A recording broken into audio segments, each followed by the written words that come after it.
Workshop meeting to order of Wednesday, June 5th, 2019. If you would all stand for the Pledge of Allegiance. I pledge allegiance to the flag of the United States of America and to the republic for which it stands, one nation, under God, indivisible, with liberty and justice for all.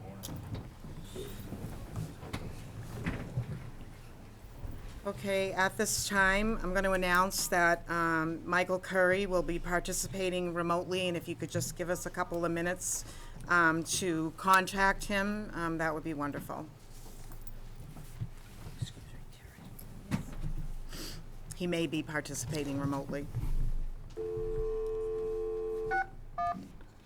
mean, it's really up to you if you want to sit here and accuse yourself, but me personally, here on site, How you been doing?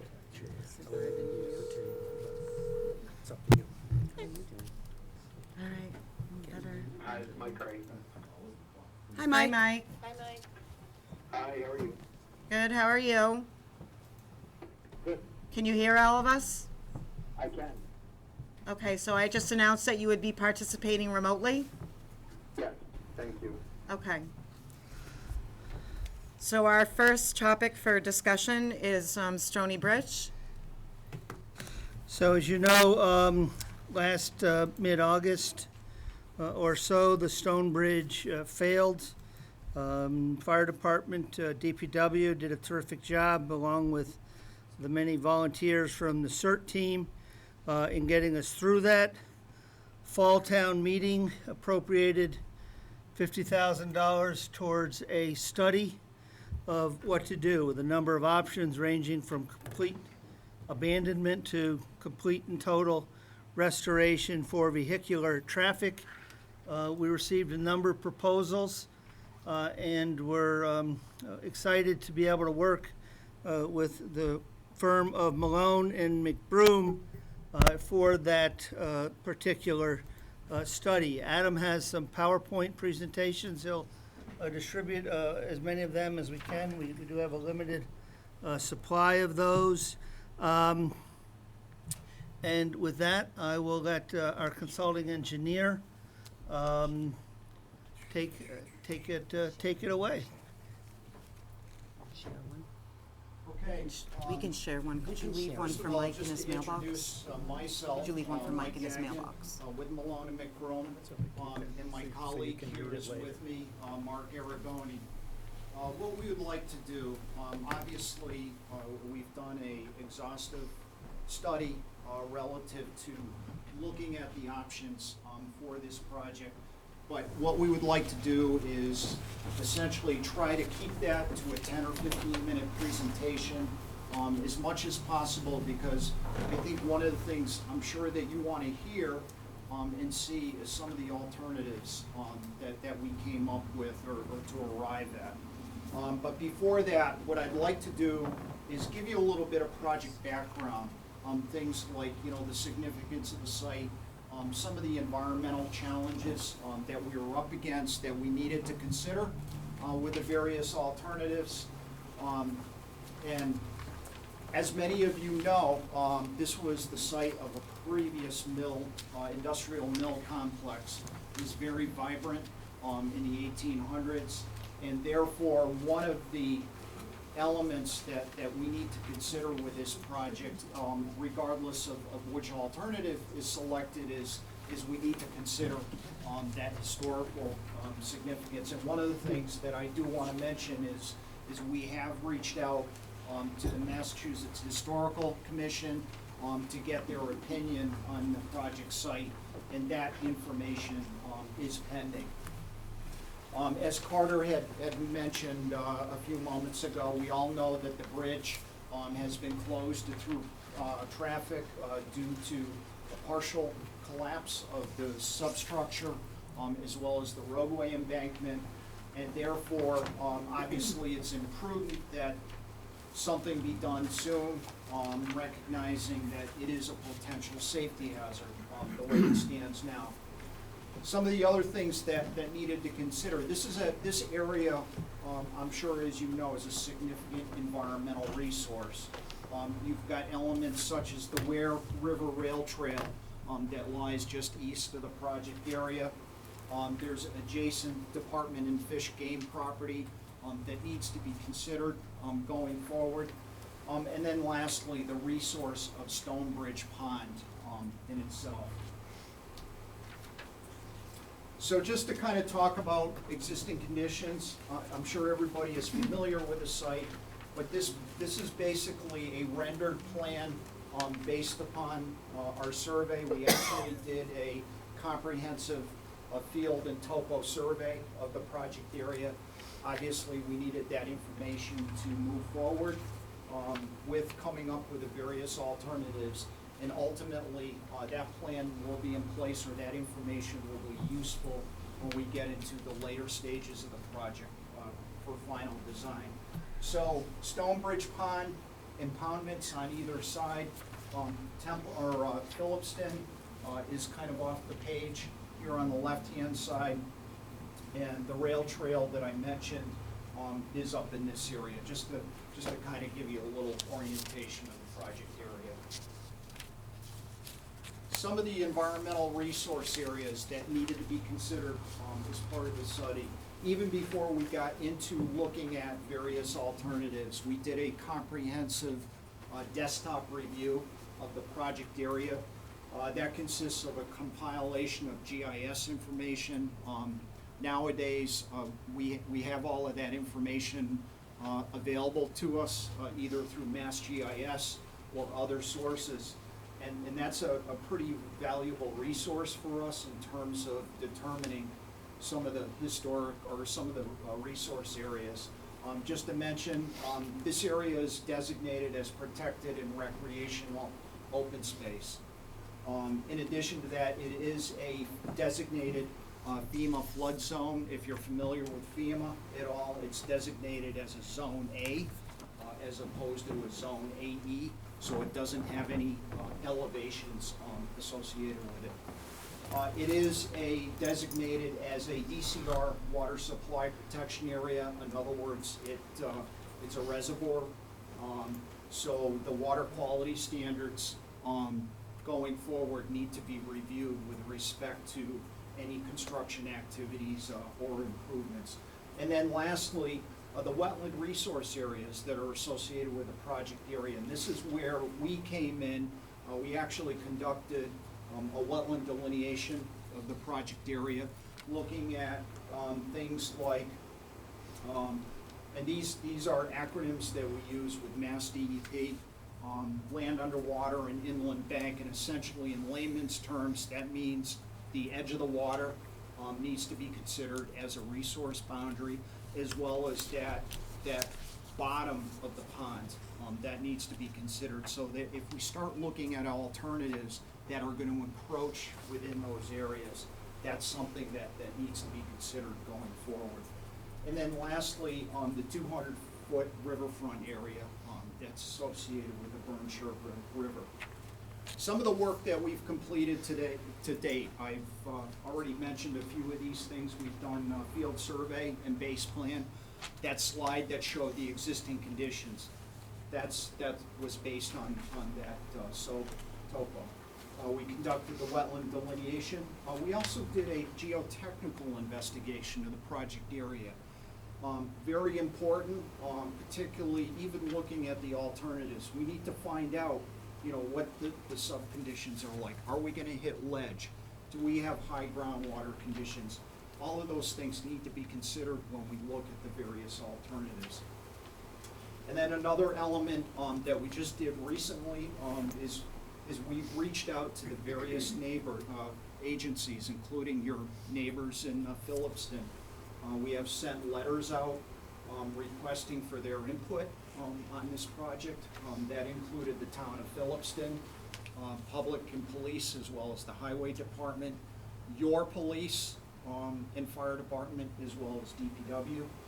We also reached out to the Narragansett Regional School. Very important, because if we're looking at the option to permanently close the roadway, that needs to be reviewed with respect to, is it going to have impact on your bus routes? We also, via online correspondence, we reached out to your community preservation committee to solicit their input on the project. Again, with some of the environmental resources, this is a could potentially be a intensive recreational area. As we'll show in some of the alternatives, we're actually trying to enhance some of those features. And then lastly, as I mentioned, MHC, we have sent out correspondence to them as well. This slide essentially shows some of our desktop due diligence that we conducted. This is essentially just a USGS topography map that we start with to be able to identify where the site is, to look at the surrounding topography, figure out what the watershed characteristics are going to be. These two particular sites show the wetland and the environmental resource areas. This is the delineation of the watershed. It's approximately 6.5 square miles of contributing area to the culvert. That needs to be considered in the design, particularly when we're sizing that opening of the culvert. So in addition, we conducted a hydrologic analysis, and what that is we need to assess how much flow is coming to that opening. From there, we go into hydraulic modeling, which we did for the various alternatives, and some of the things that we need to consider with that is, first and foremost, we've got to be able to convey the design storm, which in this particular case, being a local road, is the 10-year event. In addition to that, we also have to look at the 100-year event for conveyance. And that is important, particularly going down the road if you're going to seek any kind of FEMA grant funding, that needs to be considered. And that also plays into improved flood resilience to ensure that during that 100-year event, that we're not totally washing out the bridge and that we're going to actually damage downstream facilities. One of the things I need to mention there too, and it's really becoming an up-and-coming thing with DEP, is that on all of these projects, we have to meet what is called the DEP stream crossing standards, and they have a bunch of different criteria that we need to look at. Those stream crossing standards are actually viewed by some of the funding agencies that may be available to you for grant funding to ensure that you're meeting the goals of those standards. Lastly, we actually conducted a comprehensive aquatic passage analysis, and we got to take care of the fish too. We got to make sure that we're providing adequate conveyance for not only for fish but also for wildlife. That's an important consideration that's identified in the stream crossing standards. So what I'm going to do is we're going to start to kind of drill into some of the alternatives. So essentially, we looked at 4 alternatives for this project. The first and foremost that we really needed to look at is the full build concept that fully restores vehicle traffic through the site. And in order to do that, given the design standards that we need to adhere to, this is basically going to consist of a 24-foot wide roadway, which the bridge structure is going to be approximately 26 feet wide, 20-foot span from abutments, so it's going to be considerably larger. That's what's out there now. But that needs to be done because if we're going to a fully compliant roadway option, we have to be able to pass the 100-year event. That's going to be required. In addition to that, we've shown 2 10-foot travel lanes, which is kind of minimal for a local road, but it is acceptable by DOT. And in this particular concept, what would be required, particularly as we neck down through the existing causeway area, is we're going to have to widen that out. So what that's going to involve is we're going to be into additional environmental permitting. Although we're going to try to minimize those impacts as much as possible, we still have to provide retaining walls on either side to keep that roadway out of the resource area on either side. Other improvements that are associated with this particular alternative, again, to be fully compliant with the roadway standards, we have to install highway guardrail on both approaches to the bridge structure. The culvert itself will actually have railing installed on a curb that will be fully compliant relative to the AASHTO crash standards. So that's kind of an overview. Unfortunately, this particular alternative comes at a cost too. This was estimated at about $810,000. So that's an overview. Mark's going to talk about some of the other alternatives that we came up with. All right, thanks, Mike. Mark Aragoni, I'm actually not an engineer, I'm a landscape architect, which when we came and interviewed for this project, we made that kind of a point of emphasis because we have to be able to do an engineered plan, but when you take in the characteristics of the context of this area, I think possibly some people in this room, some people on the interview panel that we presented was, I don't know if something like this fits not only financially, we just told you it came with a big price tag, we also want to look at what fits contextually within the town.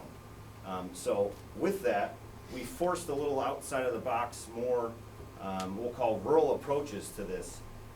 Mike had talked about, 20, 26-foot wide widths, 3-sided box culverts, and those are the types of things that are going to be required if we want to get two-way travel on this. What we looked at, and this is we're calling alternative number 2, you can see that things are pared down. We rendered it a little bit different to show that this width right here, we're proposing to be a 12-foot wide width. Think of a bike trail that you have out there now. Most bike trails designed in Massachusetts are a 12-foot width. There are various situations where that's different, but just to give you a point of reference, a 12-foot width. What we're calling out here is a 16-foot span with a 12-foot wide, 12-foot width bridge. Okay? What we're thinking of here and what we proposed is, if you have not been on a bike trail, you may not know what I'm talking about. If you have been on a bike trail, you've probably crossed a bridge. So it's a prefabricated structure. A 16-foot length could either be a timber structure with some laminated beams, or it could be a steel structure, but it could have a timber deck, it could have timber railing, it could have a timber rub rail. The idea is paring down this to a 12-foot width that would most likely fit on top of the existing embankment, which then this option starts to look at how do we minimize impact. If we minimize impact and we minimize width, we're also looking at, okay, maybe this cost is going to come down on the project. Some other things that we tried to get into this project were, we do have some pretty sizable granite pieces that made up the stone bridge as it sits now. I'd love to reuse those, potentially stack them on either side of the Templeton side. It could be canoe portage from one side to the other. It could be just a place to sit there, reflect, throw a fishing line in. This could become actually kind of a nice little feature at the end of that road. And I say end of that road because this particular setup, we're recommending that it would have 2 bollards, similar to a bike trail, removable bollards, because this 16-foot span in this option would be designed, our recommendation is to be H20 loaded, so you could drive a pickup over it. You could get an emergency vehicle over it, but it's not going to allow for everyday vehicular traffic back and forth. The intent was not to make this a stop sign so you let the other car go. The intent is this would be allowable for emergency vehicles, but this would become almost a pedestrian connection 95-98% of the time. Some aesthetic purposes, some fencing, whether it be 3-rail, split-rail fencing along the actual trail itself. We also allow for some historical the stone that's out there now, maybe we move it to a more prominent location. In this particular area, we also called for a turnaround on the Phillipston side, because right now that's the difficult side. If you come down there to actually turn around, vehicles have sort of made that work. I think with an option like this, we have to give a turnaround area. And then on the Templeton side, we actually would try and stripe out some actual parking areas down there. So I think this option would want to invite people to come down there, actually designate an accessible parking space down there. So this was a different approach to the project. Just talking costs, alternative two, we ran some numbers on this one, and we're in that $300,000 to $350,000 ballpark, which is a little different than the $800,000 to $850,000 ballpark. So taking this a little step further, and a little decrease in sizes, this is showing a 6-foot wide pathway. 6-foot wide bridge, 6-foot wide pathway, still with a 16-foot span. Now, I think you can probably understand that this one would not pass traffic. This would be a pedestrian connection only. Again, limited impacts. We'd still do the turnaround on the Templeton side. I think we could still do some pretty neat things with reuse of those granite slabs in order for canoe portage and just access onto both sides of the impoundments. Again, no vehicular access. This would be a pedestrian-only access. But again, paring down that cost, now we're in that $230,000 to $270,000 range, and it does give you a pedestrian crossing of the channel as it sits now. The fourth option, which we call alternative three, is complete removal. So the town has lived with not having access over that since August. We felt like it was a viable option to show. Environmental impacts, DEP, probably some of the agencies that you'd be looking for funding in order to support a project like that, will look at this and score it pretty high because of the environmental quality that you're restoring back to the area. So this is restoring that channel, taking the bridge out, creating a pedestrian area similar to what you saw in some of the other options, but this would not have a connection over the top. Would it have an informal connection for, some kids who are down there fishing and being able to hop across it, and maybe we could situate some boulders, let kids be kids? Sure, we could do that, but no formal bridge in this one. And I think, let's see, this brings the cost down to in that $150,000 to $180,000 ballpark. So you can see we tried to scale some options down for consideration.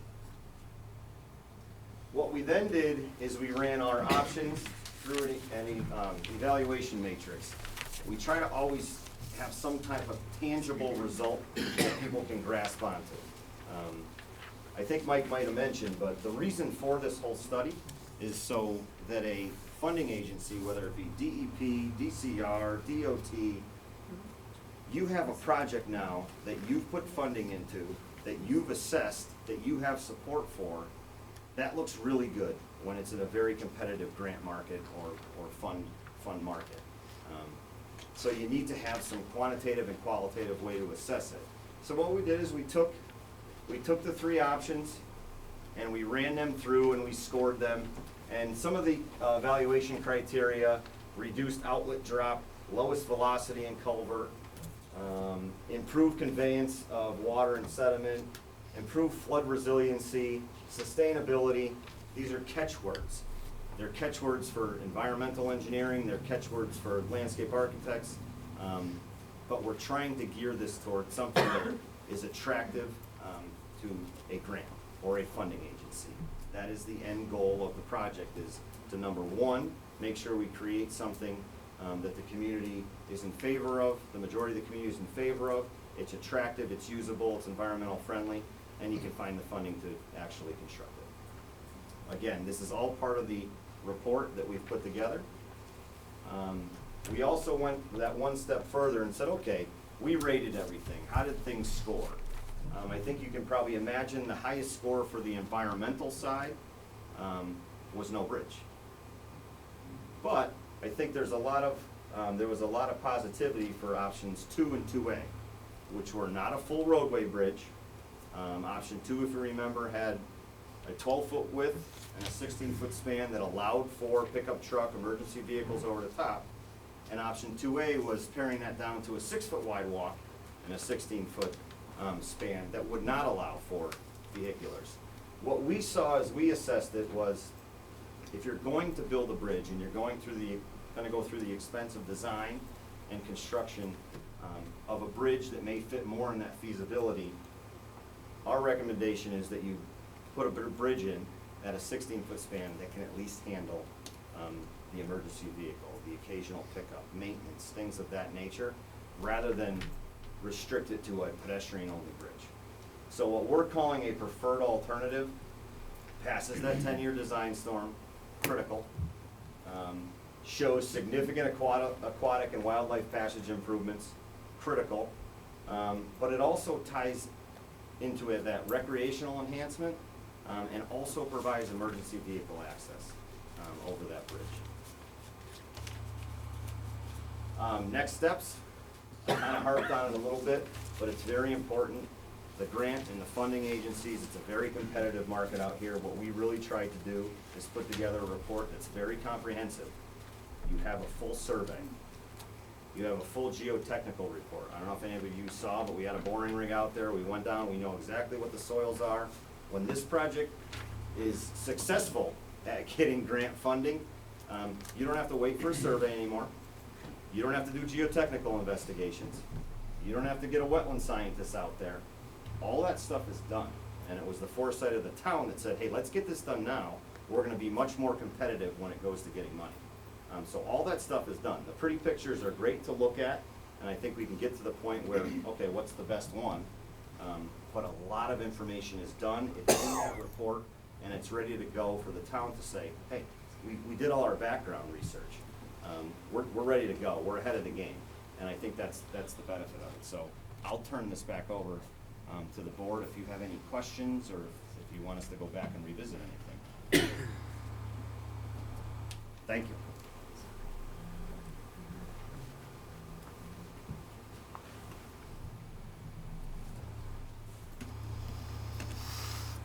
I had a question. If we did go with alternative number 2, how would we monitor the traffic over the bridge? Oh, so in this particular option, good question. Like a bike trail, there's different ways that you can stop cars, vehicles from getting in there. Sometimes there's gates, sometimes there's bollards, and a bollard is about a waist height. They're removable.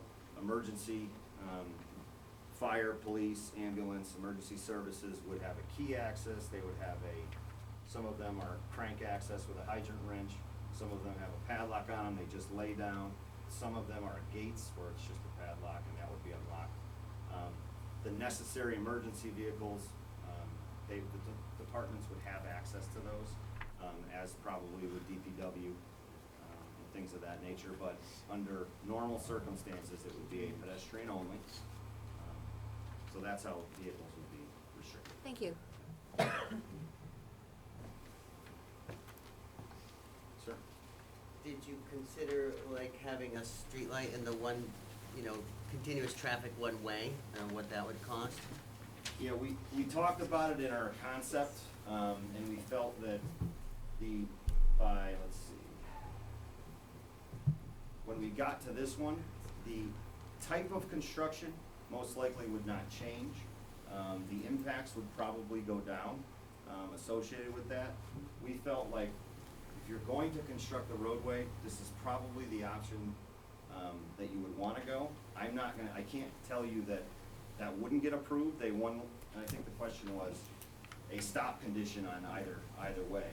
So one way of travel would stop if nobody's coming over the bridge, then the next person would go and that type of thing. That's a possibility. I think it's a hybrid between this construction and this construction. Okay, so maybe it wouldn't be a 12-foot wide roadway, probably be an 18-foot wide roadway with shoulders and stuff like that you'd be able to get away with. So I can't sit here and say no. It's a possibility. These are the 4 that we sort of brought through because we were trying to look at the escalation in price from an $800,000 to a $400,000 to a $200,000 to something like that. It's a very fair point. And what is the width now? Mike, do you know what the existing width is? Yeah, it's around 15, 16 feet. Actually, the existing bridge is 17, so the roadway is about 15 that goes over it now. So new guidelines, DOT roadway guidelines, There would definitely be variances required to go to that type of situation, but then again, it is a rural community, and I can't tell you that that wouldn't be allowed.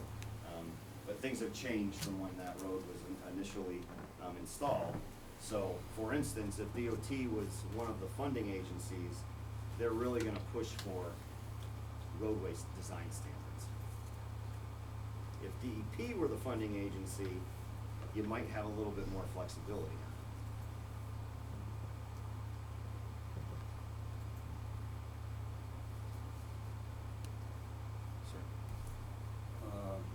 If somebody wanted to rebuild it as it was built, and it stood for 260 some odd years,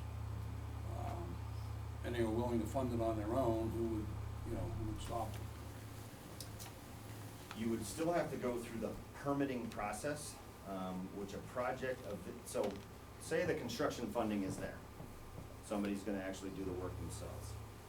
You would have to actually still go through the whole design process because DOT would still wanna review, it being a local road, DOT would still have a review on the bridge side.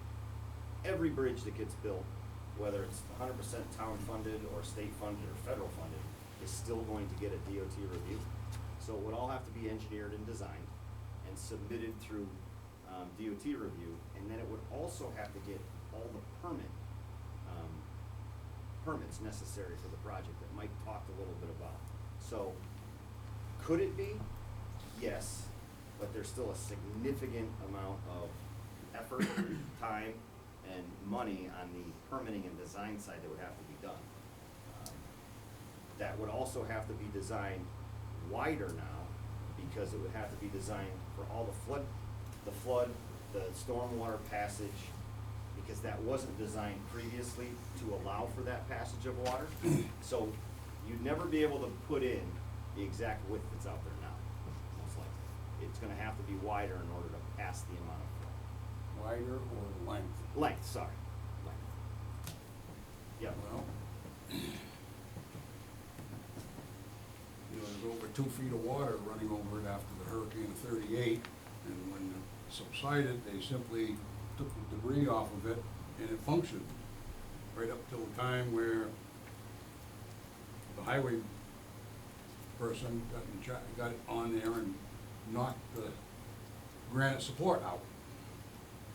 It was repaired, worked fine, so we did it again.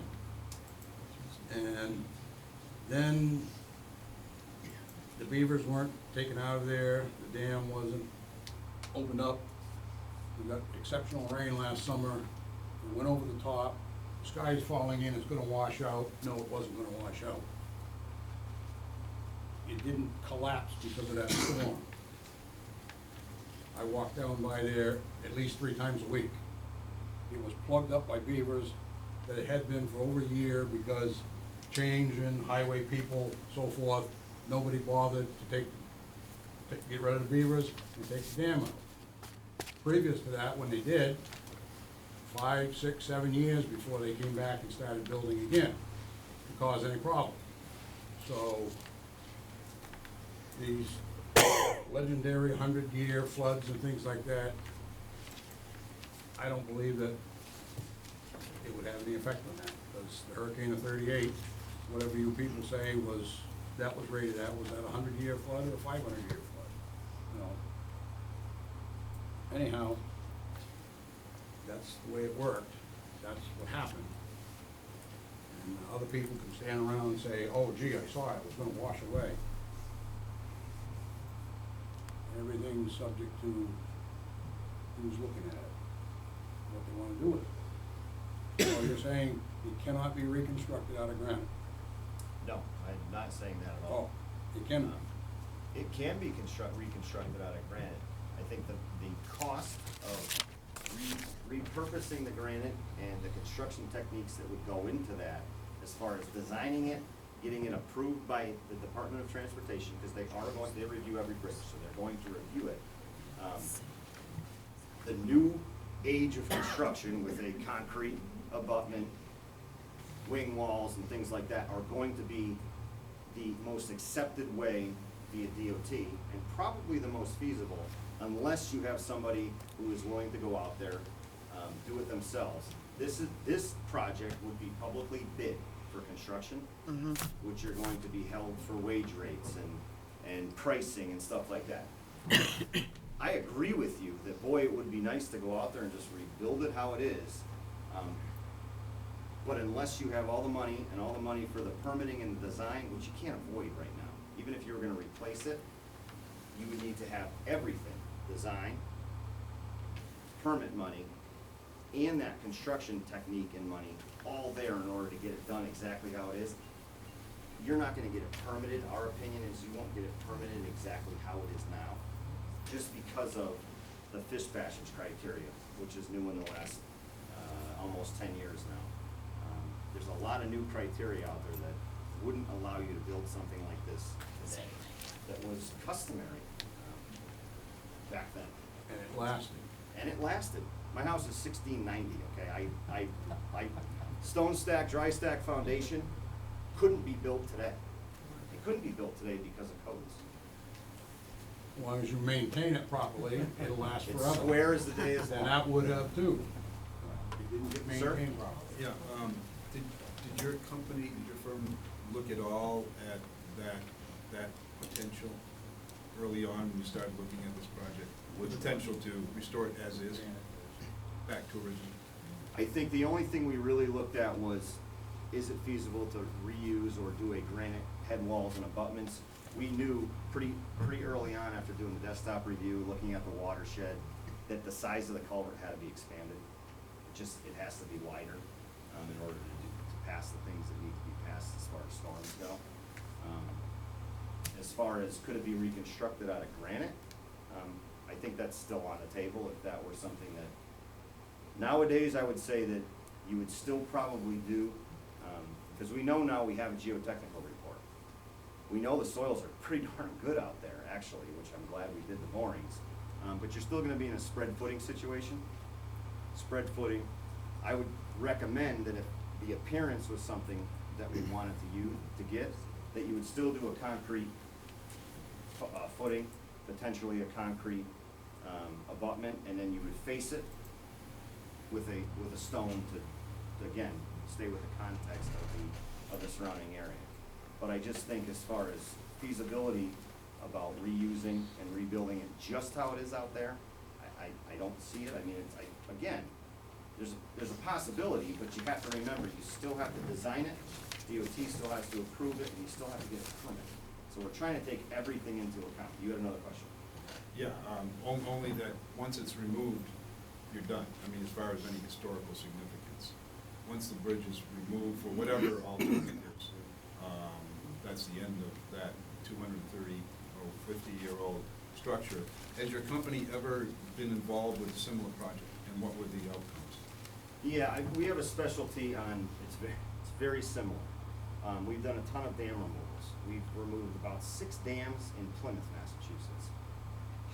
This is Plymouth Trail, leads from Plymouth Rock up through all the preservation lands, all historic mill dams. People fall in love with their impoundments, which is the pond behind the dams, because they've been there forever. When in fact they haven't been there forever. That was a free-flowing stream at one point.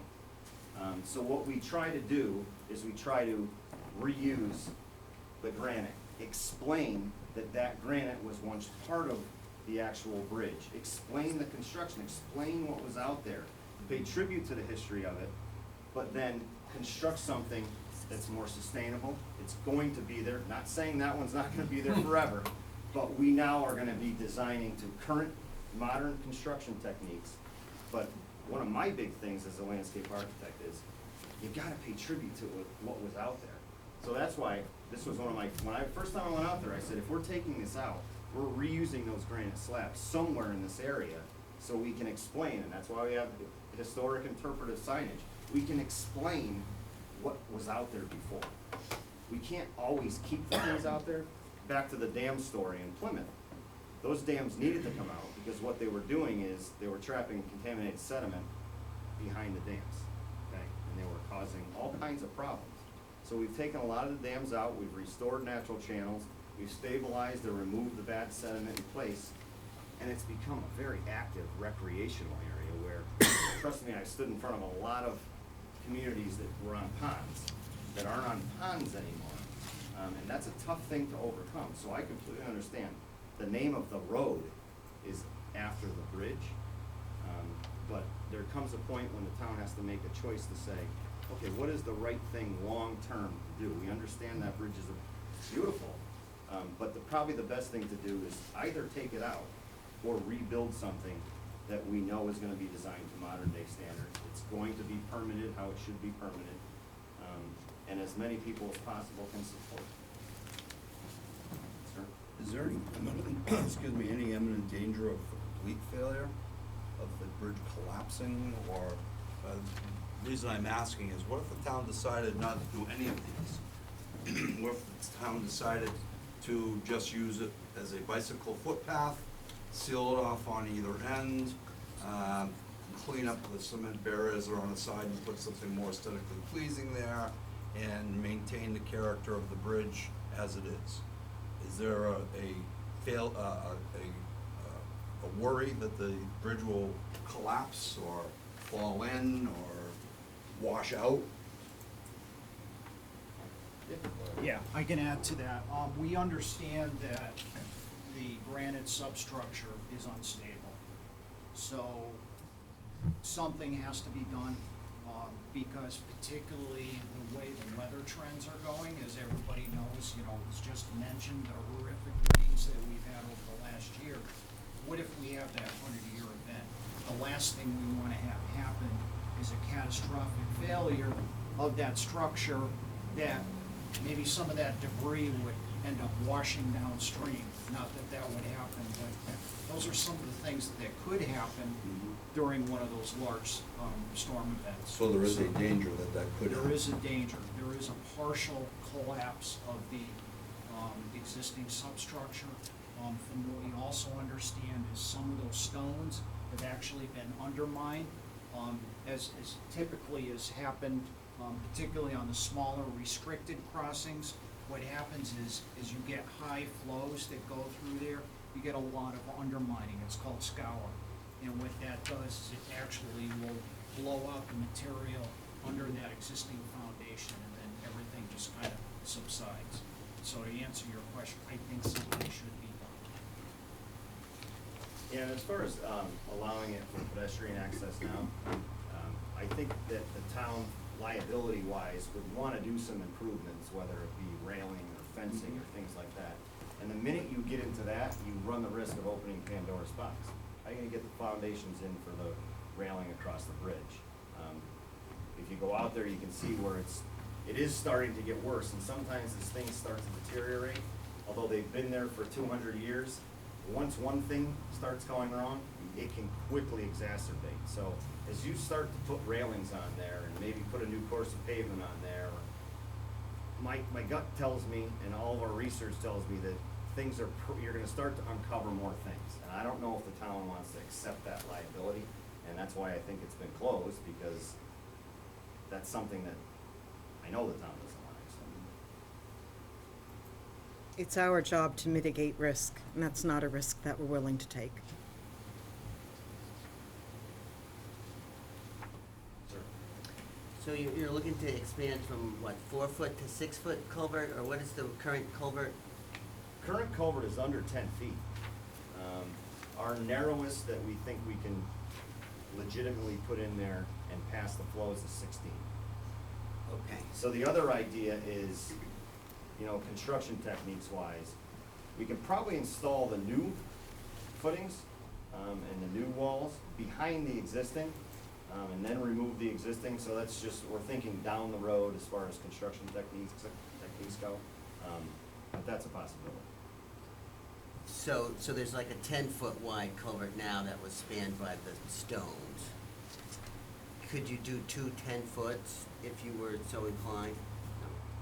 Not with the central pier, no. Yeah, if I may just touch upon that, that's one of the one of the criteria in the street crossing standards. I speak of that without getting too technical, but there's a certain opening area that we have to maintain, and that's why the minimum opening is 16 feet.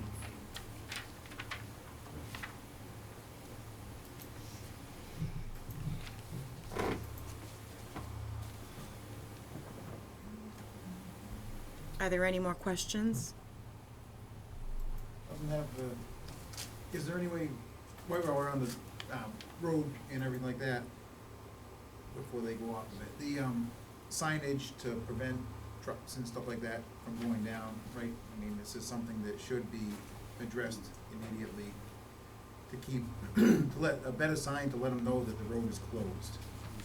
Because the signs are up there tipping over, and there's actually a sign that says bridge out, but it's already a mile down the road. Carter? That's from Yeah, Phillips. we can tend to Yes, that. from the Phillipston side. We'll look into that. Yeah. So Thank that you. trailer trucks don't go down there accidentally and have to back all the way out. Okay, thank you. Excuse me, but you said that's from the Phillipston side, so we should be connecting with Phillipston in regard to the signage? Yeah. We'll We'll look look into Templeton's that. signage is fine right now, Yeah. on this side, Probably or not big enough? Dynamite trucks, they pull up and see the road closed, they can't get down there, so they sit there. They have no choice but to go all the way down and turn around. And turn around.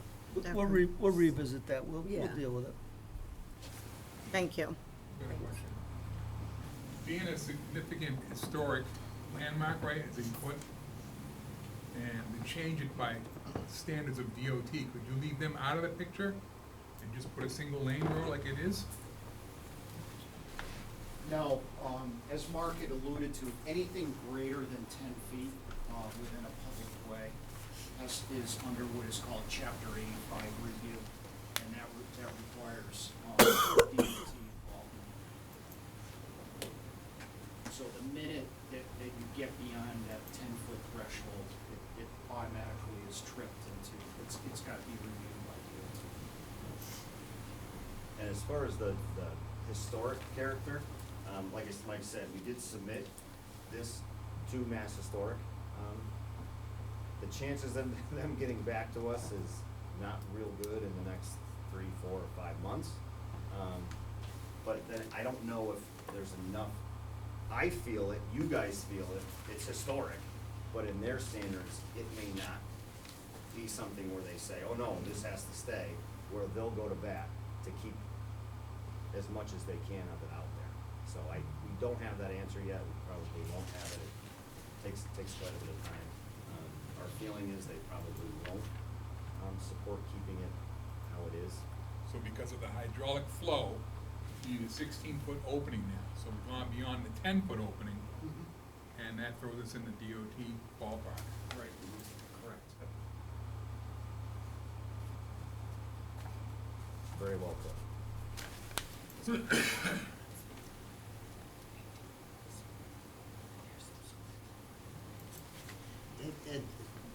I'm sorry.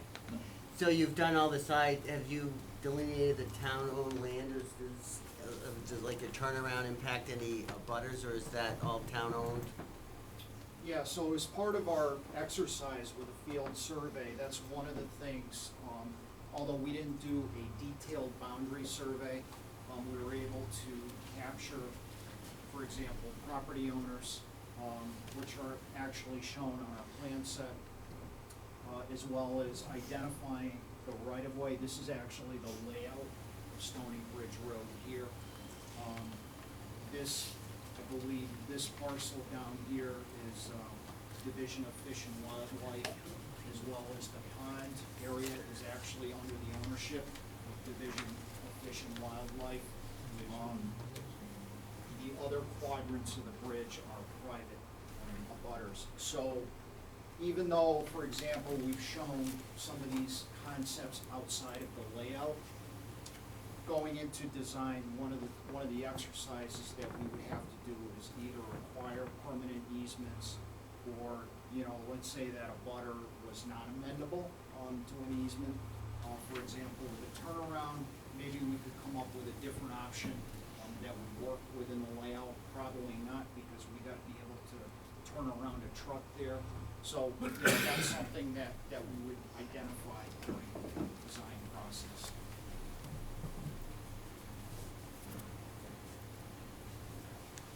Does anyone else have any questions? One more. Yeah? I think it's just a kind of a name thing. Is it actually Stony Bridge Road or is it Stone Bridge Road? People call it both. It's documented everywhere. I think the RFP that we responded to said Stony Bridge Road, so we went with Stony Bridge Road. It's been referred to both ways, so. Both. And one day someone printed the wrong sign and Yep. it got changed. It's not a Stony Bridge, it's a Stony Bridge. We have a lot of that going on. Yeah, so anyways, it's just one of those things. I just had one question myself. Do you anticipate finding any surprises with any of your plans? I know you mentioned that if we tried to restore it to the original, it'd be like potentially finding more and more things that went wrong that we didn't anticipate. Is there anything you would anticipate that might go wrong? Or I is think there a the- buffer in your budget? Yeah, I think the approach that we took, not every community goes ahead and says, let's get the geotechnical information now. Right. Because you could be sitting on silty, loamy soils that nobody knew about. You have all that information, you have your survey, we did the wetlands, we did the desktop review, we submitted the letters. So even that MHC, the Mass Historic letter that I said, it's submitted. So even if it takes a little bit of a while to get the funding, maybe we'll have the response back. Whereas if you didn't do that first, maybe that would have been that 11th hour thing that they came back and said, no, you're not touching that because there is some historical significance. So I think you've done everything right as far as how much upfront work you've done.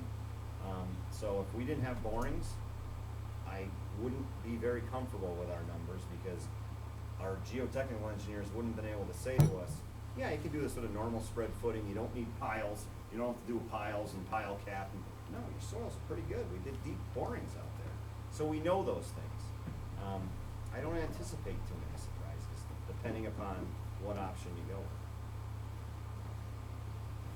I think to elaborate on that too, I think one of the things you have going on this site too, as can be problematic on a lot of roadway and bridge projects, is utilities. You know, that's one of the things that, you don't have to overcome.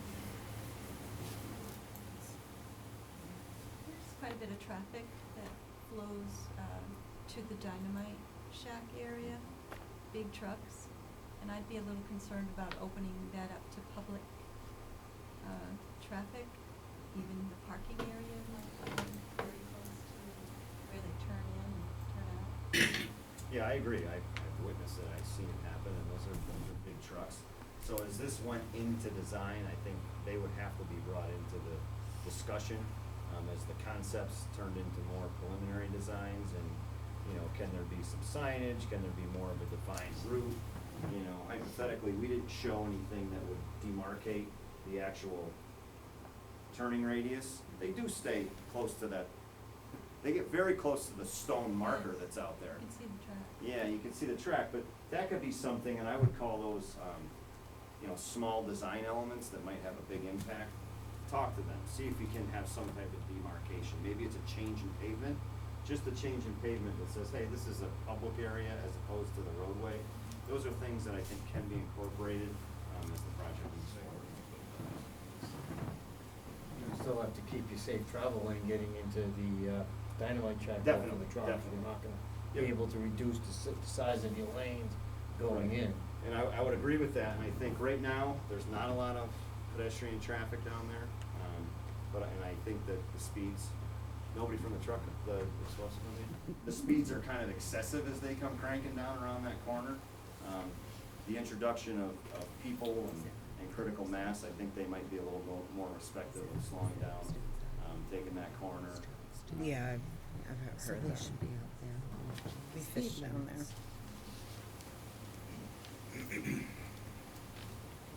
Okay. Thank you all for your presentation. Thank you, that was very good. Yeah. Thank you. Much appreciated. Thank you.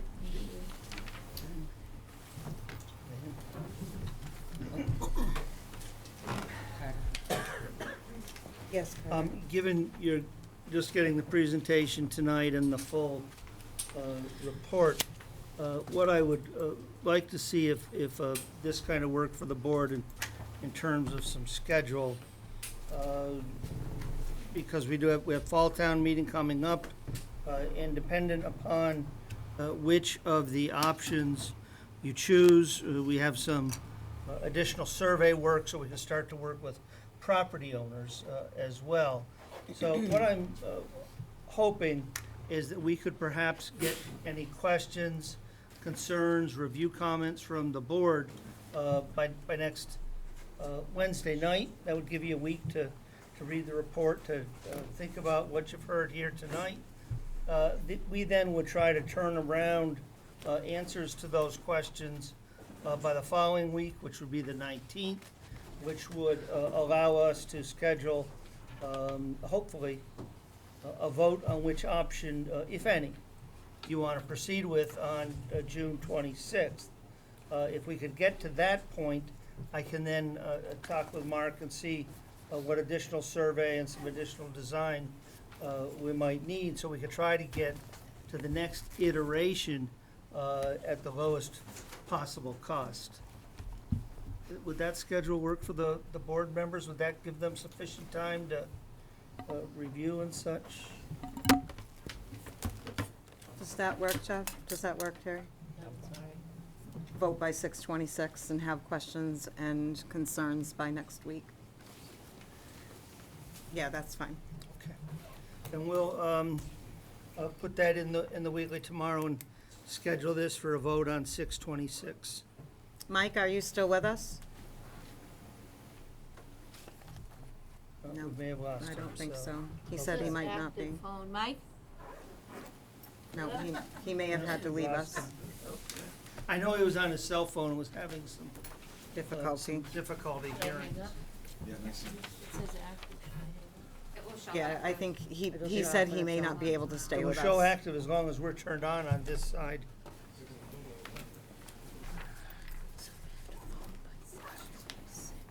Okay, so the next item on the agenda is trust funds. Mr. Terenzini? So,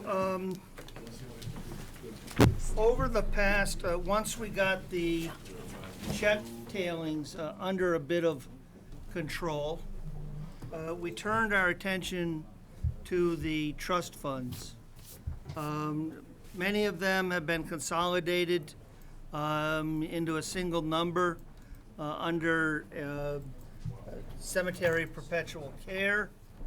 Some of them were consolidated so that they were identified with the library.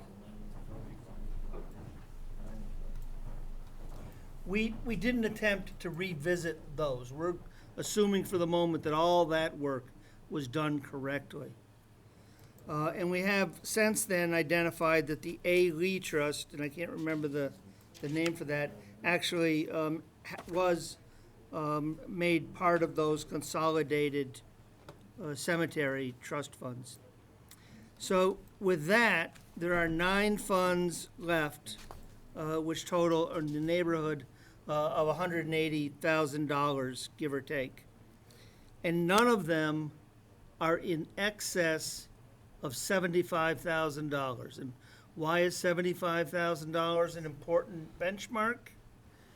Because at $75,000, you have to go to probate court and go through a legal process that can run into more money than it's actually worth in the end.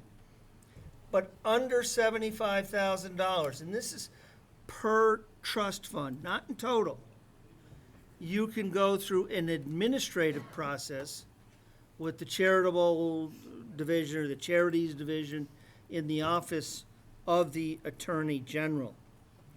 I think we all know that the various trust funds have proven at best to be poorly managed.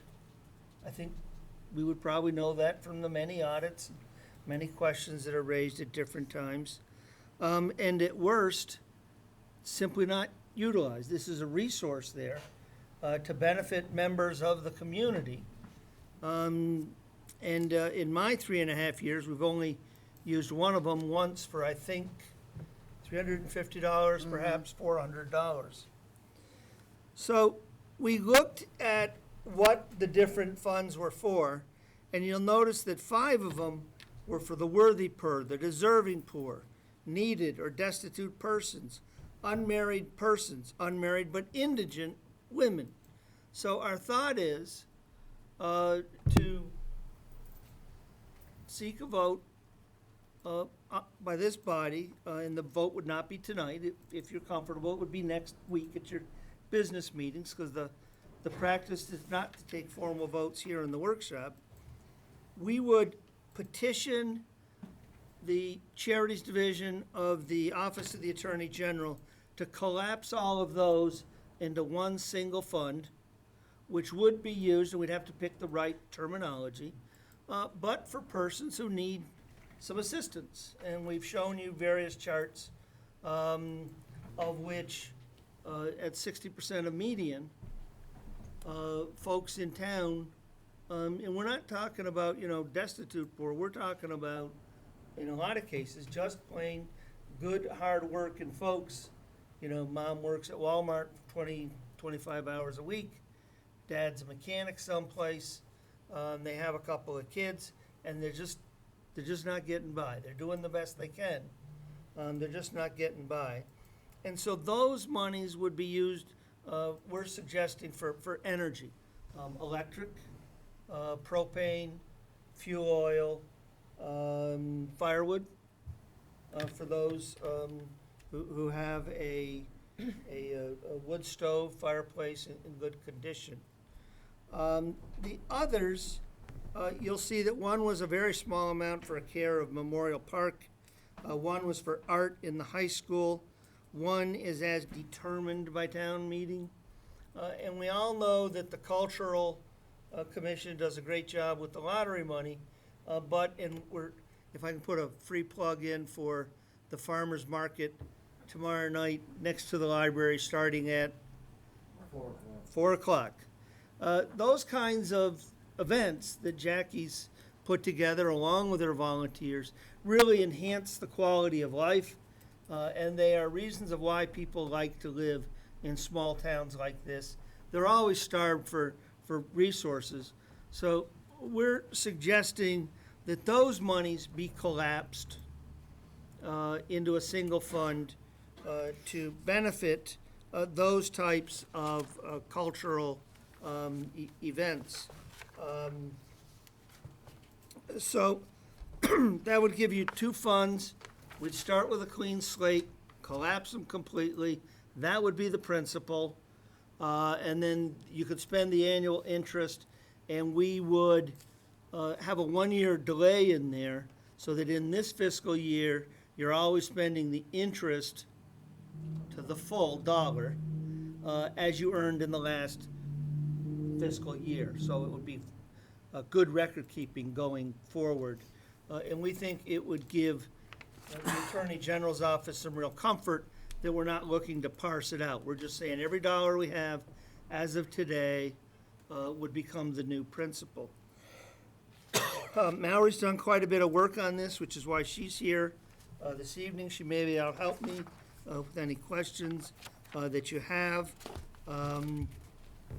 But we just wanted to get this in front of you, see what you thought about the general direction, change that direction based upon questions, comments, concerns you have, and then if you think we're headed in the right direction, or if you'd like us to go in another direction, get that in front of you for a vote, because we do want to make sure we don't delay to the point where that $73,000 fund, these numbers I think are about a month, 2 months old. Yeah, and there was just a typo on the Otis G raise. Yep. So that's not 23 at town meeting, that's just 3,000. But we do want to make sure we don't go over that $75,000 trip mark, because if we go over that, Interest? it collects the total. So if that fund goes over $75,000, we now move from in legal dollars, relatively low-cost process to a very expensive process. Couple questions. So you're saying that the 75K is, did you say probate court?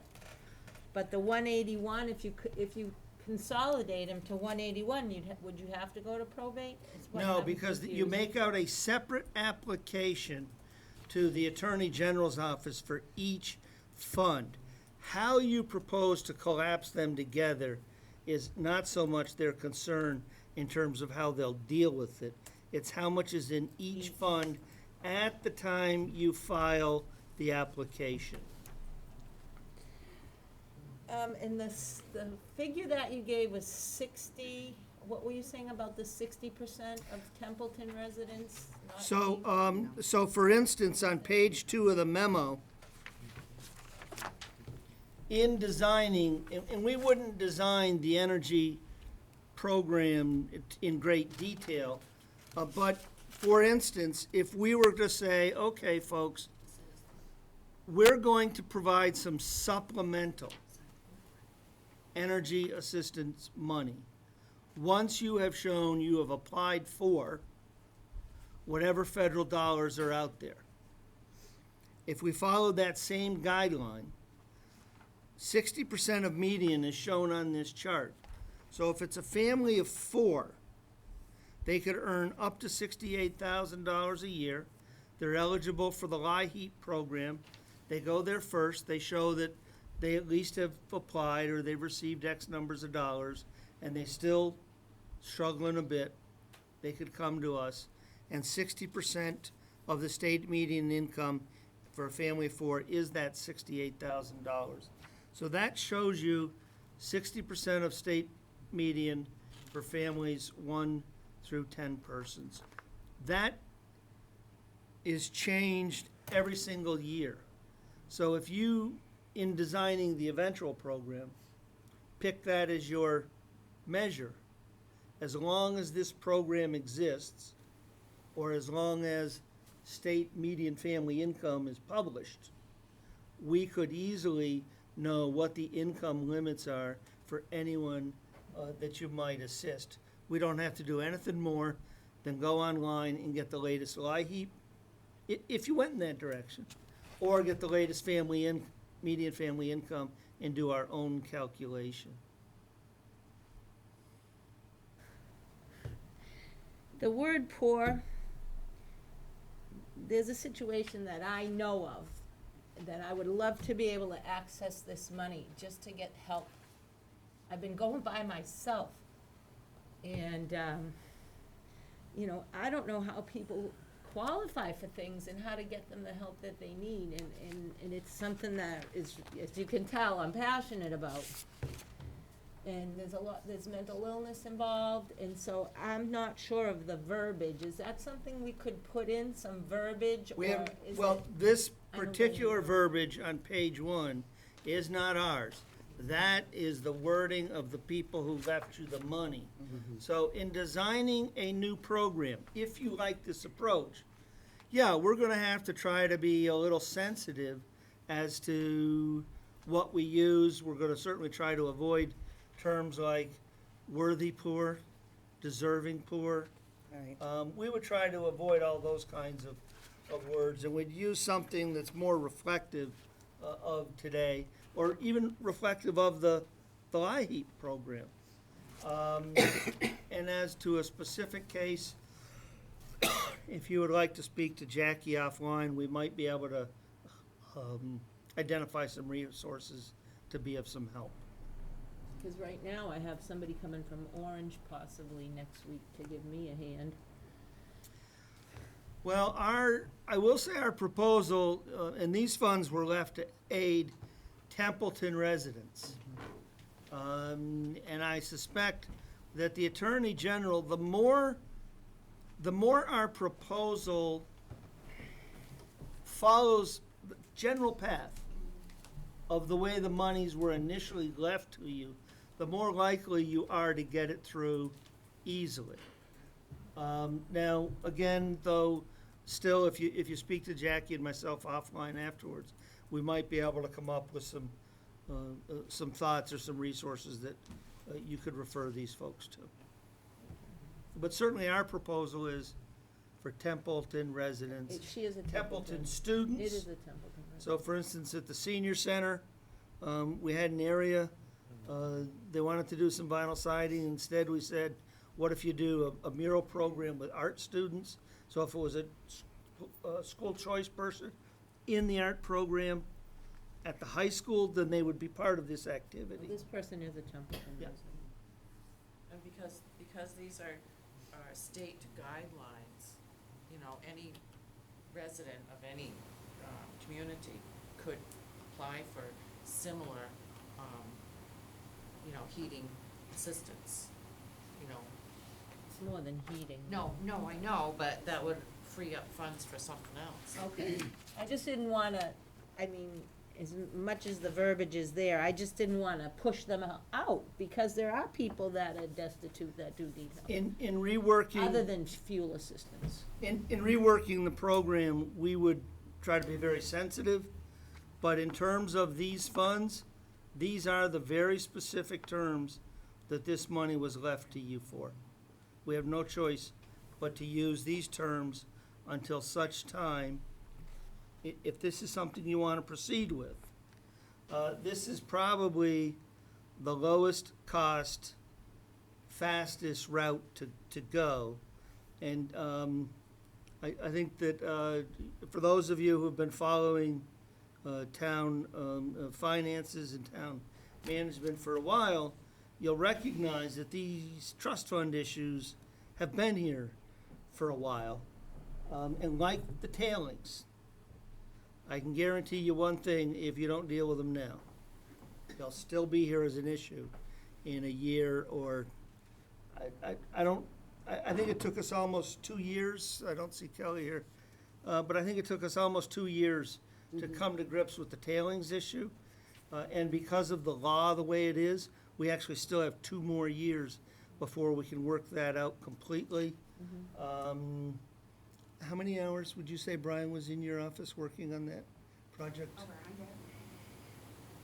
So that's over 100 hours of just the intern's time, not the paid staff time or the paid legal help. I think what you were talking to in concern, I was grouping all of them into one big pot to use just for fuel assistance.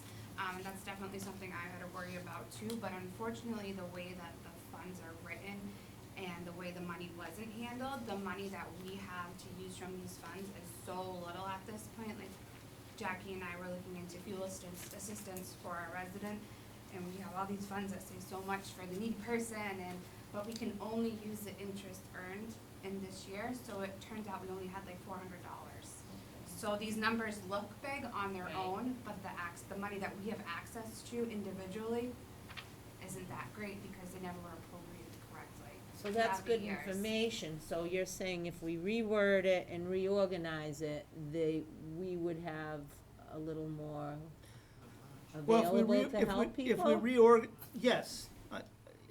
Let me start by saying, if we reorganize it and make it well-defined and known that it's there with someone charged with using it, then I think that going forward, it will be expended on behalf of the citizenry. If we leave it like this, where it's a 3-ring binder and it gets picked up every, I don't know, 10 years. 10 years, It's been a it while. will never get used. And in fact, one of these funds, It's never been used.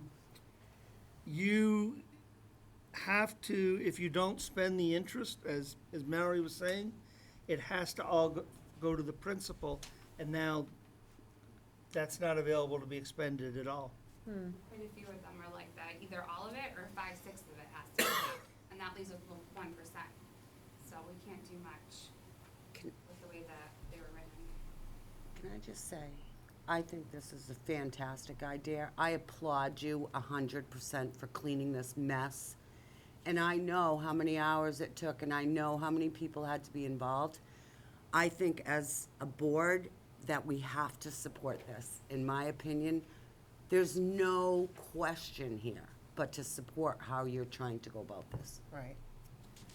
So let me ask this then, if I might. If we were to approach the Attorney General's office, what is the board's general reaction to the idea of 2 groups of money? One for the energy side of the house. And then one, let me see if I can find exactly what we said.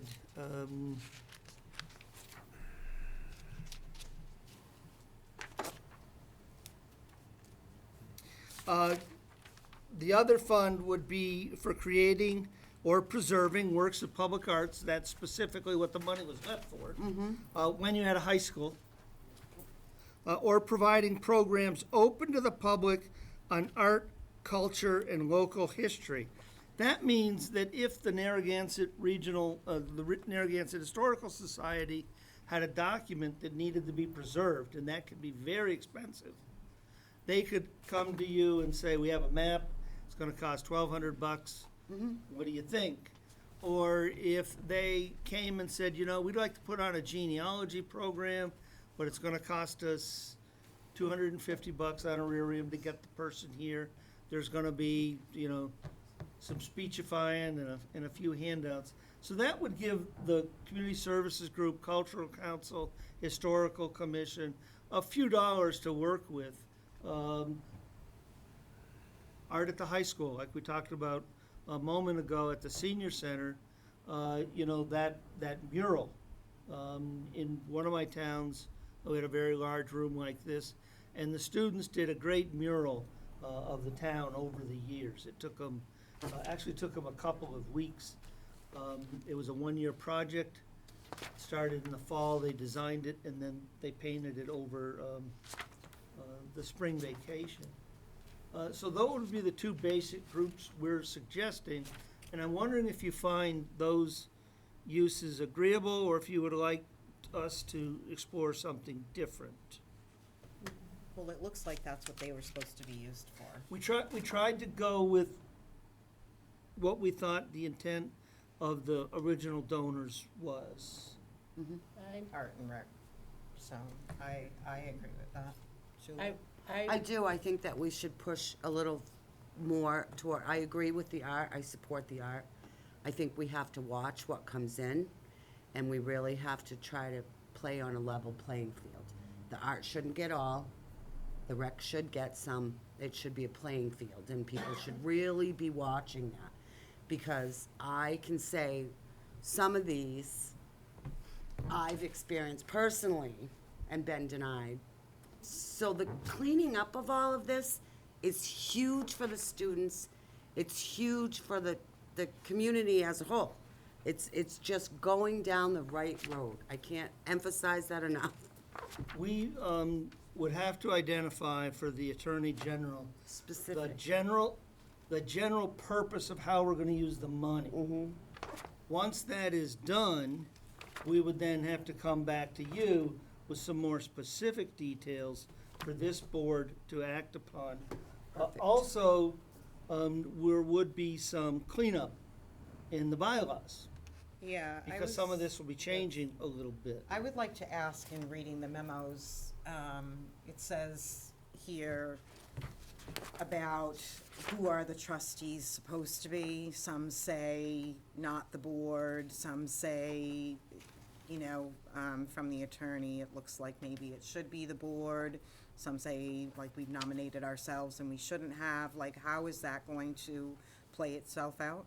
So, we would be suggesting to the Office of the Attorney General that upon their approval, we would seek any necessary bylaw changes to make this body or their designee the trustee. Right.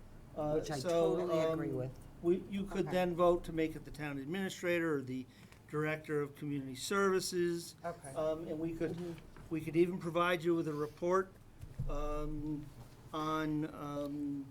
how the money was used. Okay. We don't use, Just curious. we about don't use names, we use case numbers for everything. that. Okay. So there's a little bit of, which goes first. Okay. Because we'd have to let the Attorney General know this conflict exists. But also, I'd like to think that the town meeting, upon understanding how we're gonna take this money that currently is not being put to use for the citizenry, and we've really got this cleaned up and a plan to go forward, I'd like to think the town meeting would be supportive. And I believe that they would be.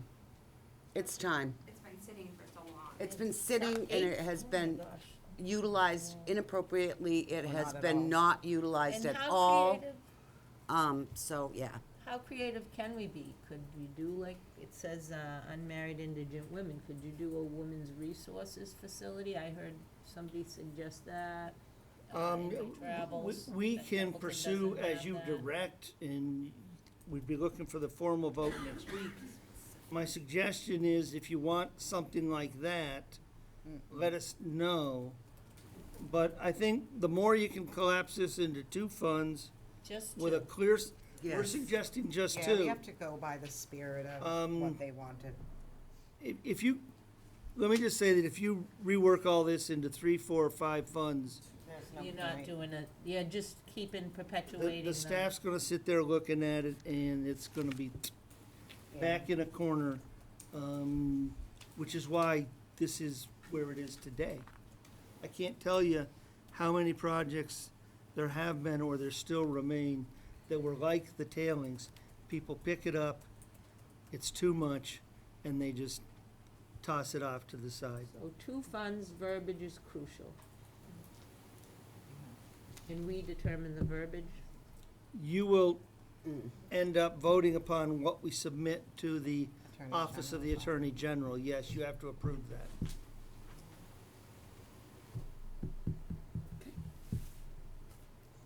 Yes, Gail? Well, I would suggest that maybe the person, the outreach resource at the senior center processes all those energy applications. So I would suggest that, you know, that person has direct knowledge of who would, you know, and could probably be part of that committee. I don't I'm wanna- sure Carter can reach out to them. No, but you know what I mean? And, maybe on that first group of funds, maybe it can go by percentage, like, you know, 13% is this type of arts, or, and the other 10% is this, recreation, or something like that. To Now- review it in that kind of format, Right. when we do review them. Right. We can set some, kind of We'll look goals at as that we did later, with but chapter right now, what 90. we're discussing Yeah, is, we're gonna we have are to- coming to a we're vote just next week coming to a vote. in regards to you cleaning up this mess, correct? Right. Well, Okay, that's, move on. that's our hope, depending upon the consensus. so the here this vote is, evening. can we clarify it for me? We're not voting on what we're gonna say as far as, we're voting on what it's earmarked for, fuel and art? If you like this approach, we would prepare a motion which authorizes me to work with town council to prepare and submit applications, I'm just thinking off the top of my head here, to prepare applications to the Charities Division of the Office of the Attorney General to collapse the 5 funds, and we'd name them. Into two. Into one, to benefit, and I'd have to figure out what to say. Two separate. And that would, so that's a group. Okay. Then we would ask, in the same motion, but second part, to collapse, I believe it's 3 funds. Recreation, art. Well, the and- Hamilton, we've left off there on its own for various reasons that I'd rather not go into tonight, because that is going in a different direction. But we would like to collapse the Rice, Stevens, and Leland funds into one, to be used for creating and preserving works of public art or providing programs open to the public on art, culture, and local history. That would be the motion that we would prepare. Hamilton would stay off, because I think the family's gonna deal with that in a different manner. That would be what we would bring you. If you voted yes on that, we would then submit that application. Town council has to prepare all those, and that's gonna take some time, especially given some other priorities that I think you'll agree later in the meeting take precedent. That would be our if it's the consensus that you're prepared to go forward with this. Well, this has been talked about, looked at. For 100 years. Well, no, it's actually been a subject of the board about from 2010 or 11. It was looked at several times that I recall. And the only fund that I've seen that I recall regularly was the Otis G. Rice Fund, and that was like $61.50, whatever the interest and stuff is, or $62 to high school. I mean, it was very, and it's one of the only few that I remember just coming up regular. And this has come up as the board looking at it to try to do something with these funds to utilize some of them because of how some of them are worded. If you tried to, I think if you tried to word that today, you might not be able to for various reasons. So I'd like to see just the two groups and get it started. So if it's the consensus of the board that this approach is acceptable, we'll schedule a formal vote on your agenda of next week then? Yes, please. Okay. Thank you again, Mallory. Thank you. Yeah, that's a lot of money there. Good job, man. The next item on the agenda is the recreation fee schedule. So- Madam Chairwoman, I need to recuse myself. Okay. So every year when we prepare the budget, we call it the budget and legislative package. Sometimes it's a bylaw, it's an acceptance of a statute. In other cases, it's policy that we believe the board should consider developing.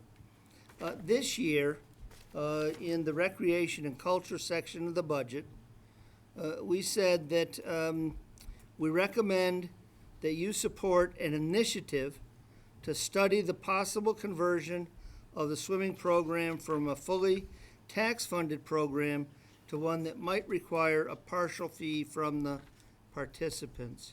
And let me just lay a little bit of groundwork for that. This is a program that has a very low budget. I'm not at all sure how you can sustain it much longer at its present levels. Remember, we're competing, now at the $12 going to $13 and up $15 minimum wage, let alone. And I'm not suggesting necessarily the answer would be yes, you should, but all of our other recreation programs are fee-based and fee-supported. This is one that I think the Recreation Commission was a little reluctant to step on the landmine and suggested themselves, so I volunteered to do that. No one ever wants to charge additional fees or raise taxes. But at some point, we're going to be in need of feeding this program more property tax dollars, or completely discontinuing it, or looking at converting it to a fee program. We've suggested this. It doesn't prejudge the results. With any luck, we could get perhaps, Adam has reached out to one of his former professors to see if, with no guarantee, but to see if we might get a cadre of graduate students to look at the fee schedule for the rec, what are others doing, what should we do, so that we could bring you any formal recommendations as part of the budget process for fiscal '21, which will be upon us sooner than anyone wants to think, sooner than Holly or Adam want to think about having to get back to the spreadsheets and such. So this is the question before you. You love it. Do you want to look at this, or would you rather just, nope, lots of other things to do, leave it alone, and we'll put our efforts into, other areas? I think it's time that we look at it. It won't hurt to review it. Any thoughts, Jeff? I don't have any objection to looking at it. Yeah, I don't I either. don't support it, but I have no objection to looking at it. Okay. This is one where, in general, a consensus of this body would be sufficient for us to go to the next step, because there's no formal action that's going to take place, so that we're going to, are you comfortable with that, or would you rather we schedule it for a formal vote at your next business meeting? I'm fine with starting to look at it. I mean, there's no sense in just kicking the can down the road on things. It's just like, start it, and then I'd we like to ain't see gonna what have, it we looks can't like. make a decision if you don't have some information in front of you, so Right, I'm okay. fine with looking at it, start it. In that case, then, the record would reflect the consensus was supportive of the study, of the staff undertaking the study. Okay. Noting there would be no change without a formal vote of the board. Correct. Right. Yeah, can we make sure? Did you get all that, Holly? I'll look at It's all right, it's just a workshop. Okay. Terry, you can come back. The next topic is hours, years of training and closure.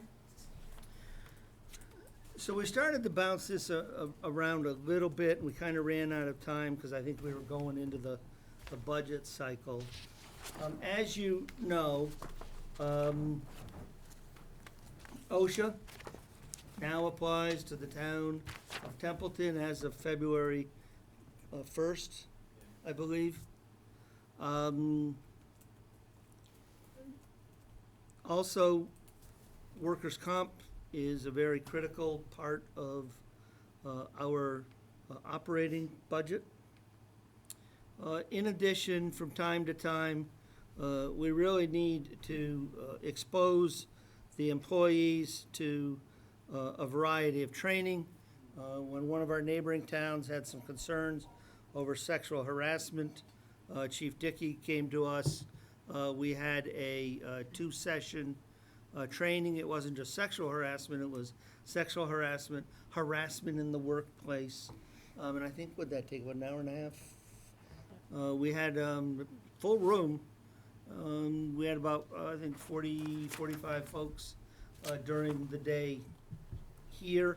And then, Chief, you had a departmental training that night, did you? Probably about another 25 or so, that one.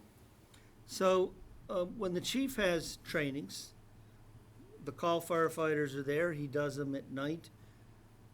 When we have trainings, it can mean at times hanging up, sorry, we are closed for business between the hours of this and this.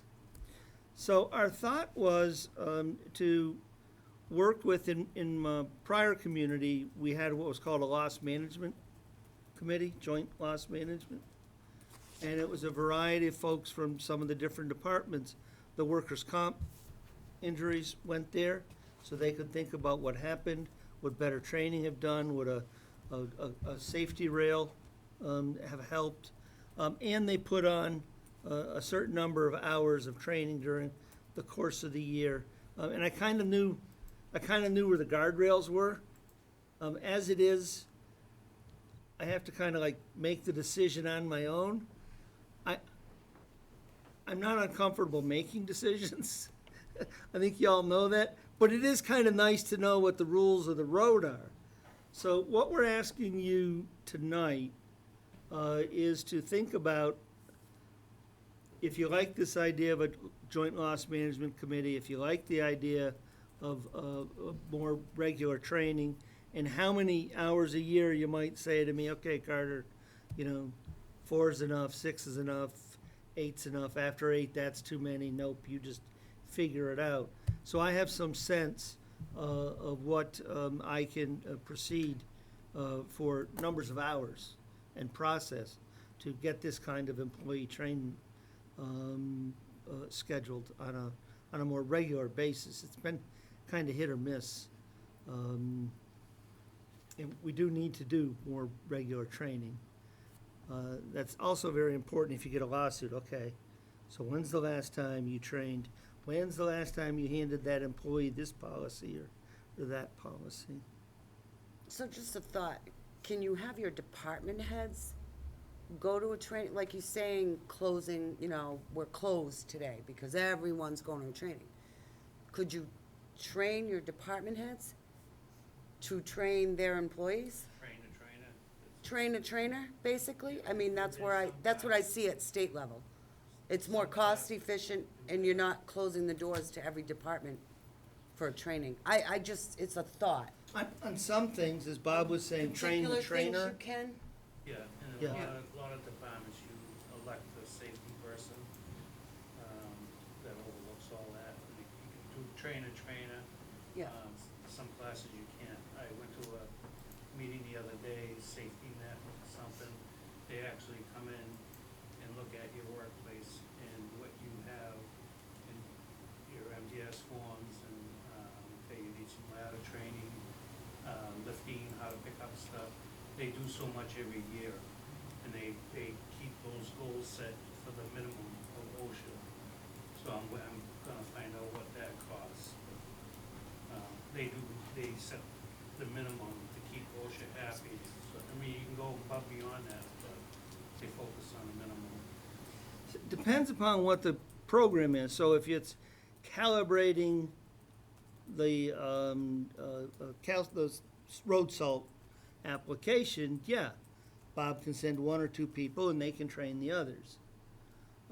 If it's a, accounting software, one or two can go and then train the others. If it's something like what constitutes creating a hostile workforce, right, you have to do it. no, you want everybody hearing the same message the same way. Right, I understand. I don't want to send 6 people to it and then have them spread their version of that message. Right. So where possible, yes, but it's not possible all the way across the board. So when we first talked about But OSHA, where it is we just possible, did I it with think it department should be heads. considered in this town. Absolutely. And it hasn't been since I've been on the board, that I'm aware of. Well, I never Right. wanted to be a firefighter, but in some ways I have been a financial firefighter. I think Okay, we're I'm getting, just I think we're getting curious. stabilized to where we can branch out to the tailings, the trust funds, Right, better, more regular training. right. And I don't think you were in a condition to do that until the last, 2 years or so, frankly.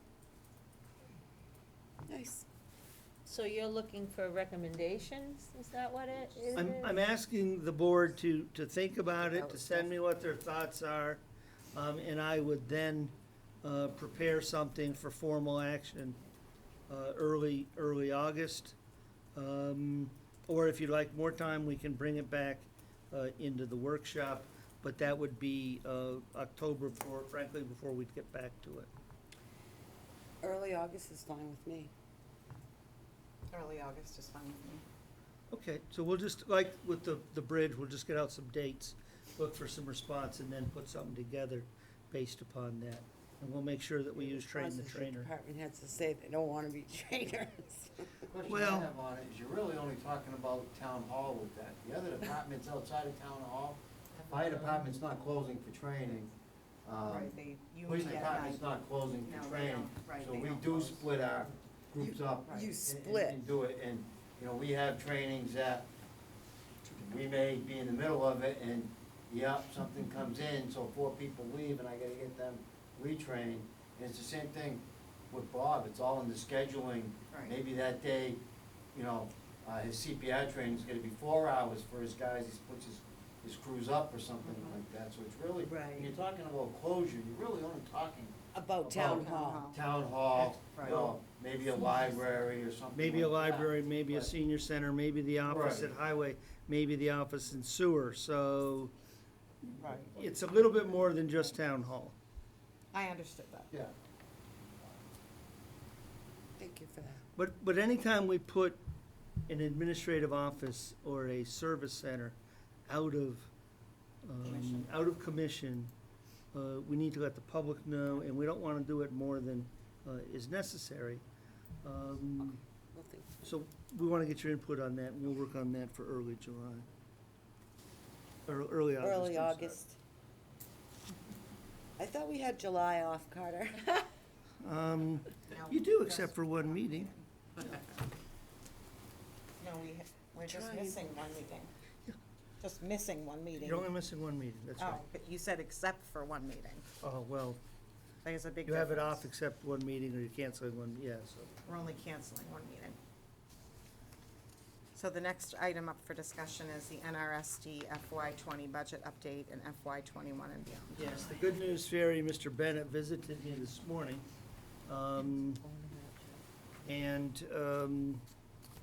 Jeff was present at the meeting last night, so if it's agreeable with you, I'd like to get him to touch upon what the number is. And then I can talk about, where to proceed from here, if that's agreeable with everyone. That's agreeable. Yeah, they went into executive session again, same as they did the previous meeting. And they came out they opened the door about 7:30 or so. And went back in, and in open session, they talked about, some of the changes that they've made, or intend to make. And the treasurer I was told after the meeting that the treasurer for the school district will be in on Friday to do the certified letter as required by law, so the select board advisory committee should look for that next week. The number that they went down to for Templeton is, 487,337, and that's down from, 988 and some change. They talked about they would each class, or grade rather, will probably lose like one teaching position, somewhere in there to do that.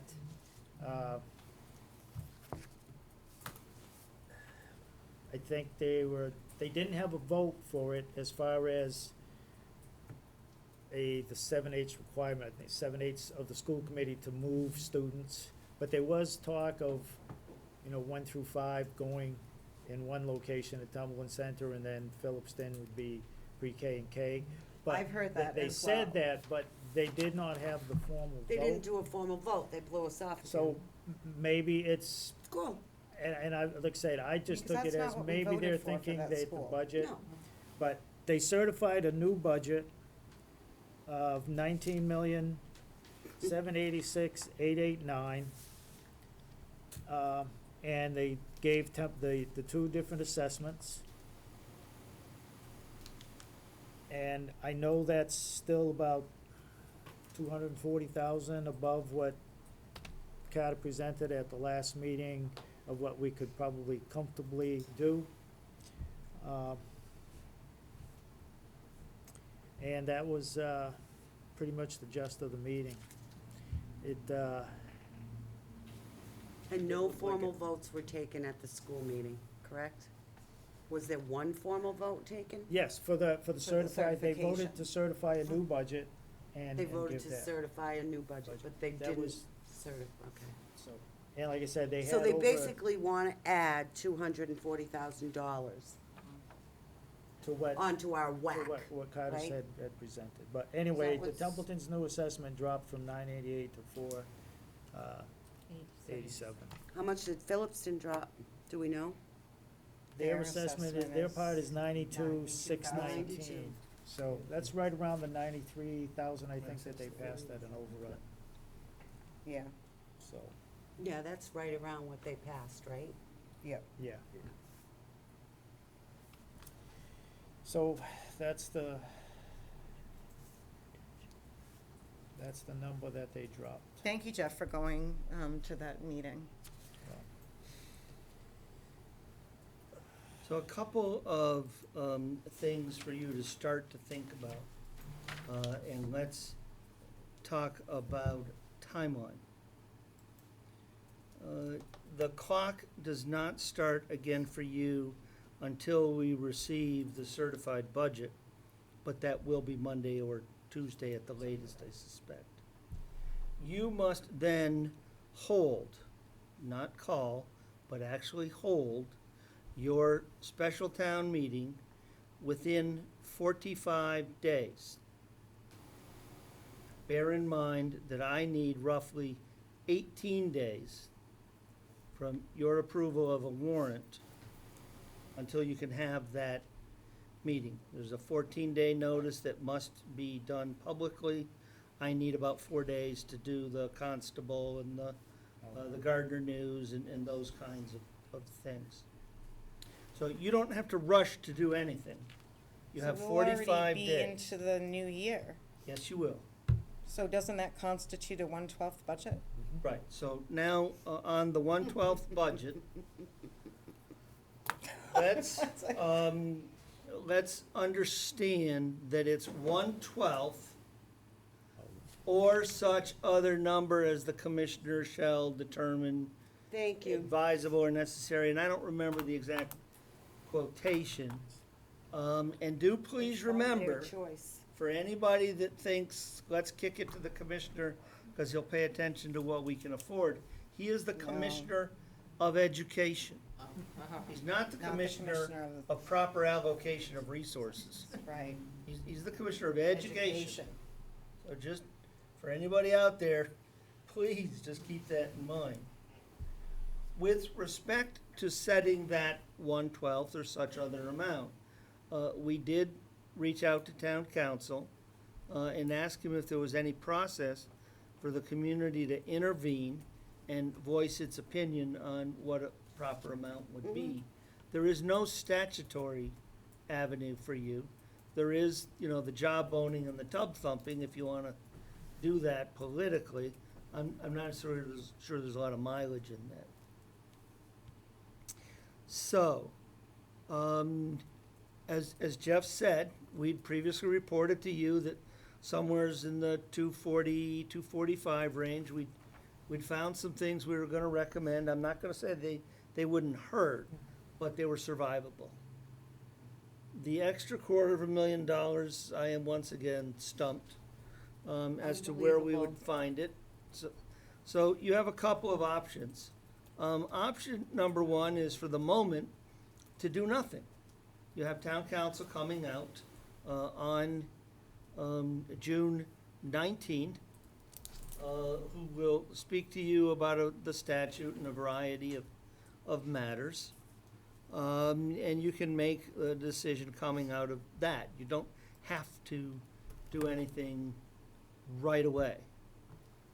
Got to watch the 45 days, but as long as you hit that, that's your obligation. You can direct us to prepare a warrant now with this, and we'll come back to you with something. One other item of note, the letter we sent over was received. On the lease, the superintendent said, well, wouldn't you guys as property owners prepare the lease? And I said, sure, we can do that easily enough. We just wanted to give you a kind of heads up of what we were thinking. They ignored it. Just hit reply on the email or send me a note saying, okay, we got it, but we would ask you to prepare the draft lease. And so we have started, based upon his reaction, we've started to draft something with council so that wouldn't be left in the dust So if we ran out of time. that expense will be on us, correct? That expense now is on the town. It would be. It is. My intent is to charge it to the bond, because as far as I'm concerned, I see it as part of the project. Right. You're building something and you're leasing it out. It is not my intent to take that out of the general operating budget. Now, it's still town dollars, but in a way, remember, he who controls the draft generally controls the final version Right. of the document.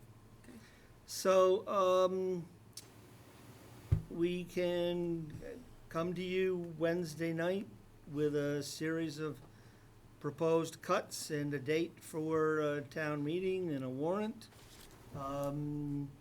We can wait until the 19th, when you've had your discussion, and we can prepare some better information for you. You may want to discuss your options once you see what the numbers are. I do not want to mislead you. There is no way to get from 247 to 487 without something real. There's gonna be some real pain out of this. But we need your sense of direction as to how you would like this. And then there's the issue of whether or not you wanna try to intervene. Oh, I'd love to intervene. Council didn't think it was necessarily gonna be all that So in productive, my, yeah, frankly. in my opinion, I would like to wait till the 19th. I think that we have a lot on our plate. I think this is a big subject, and I think that people should just take the time and really look at what's going on with this. And if we do have the time, we should wait till the meeting of the 19th. I agree with Julie, but I would like to see some initial numbers. If it can be sent to us prior to that, that'd be great. Initial numbers. If it can.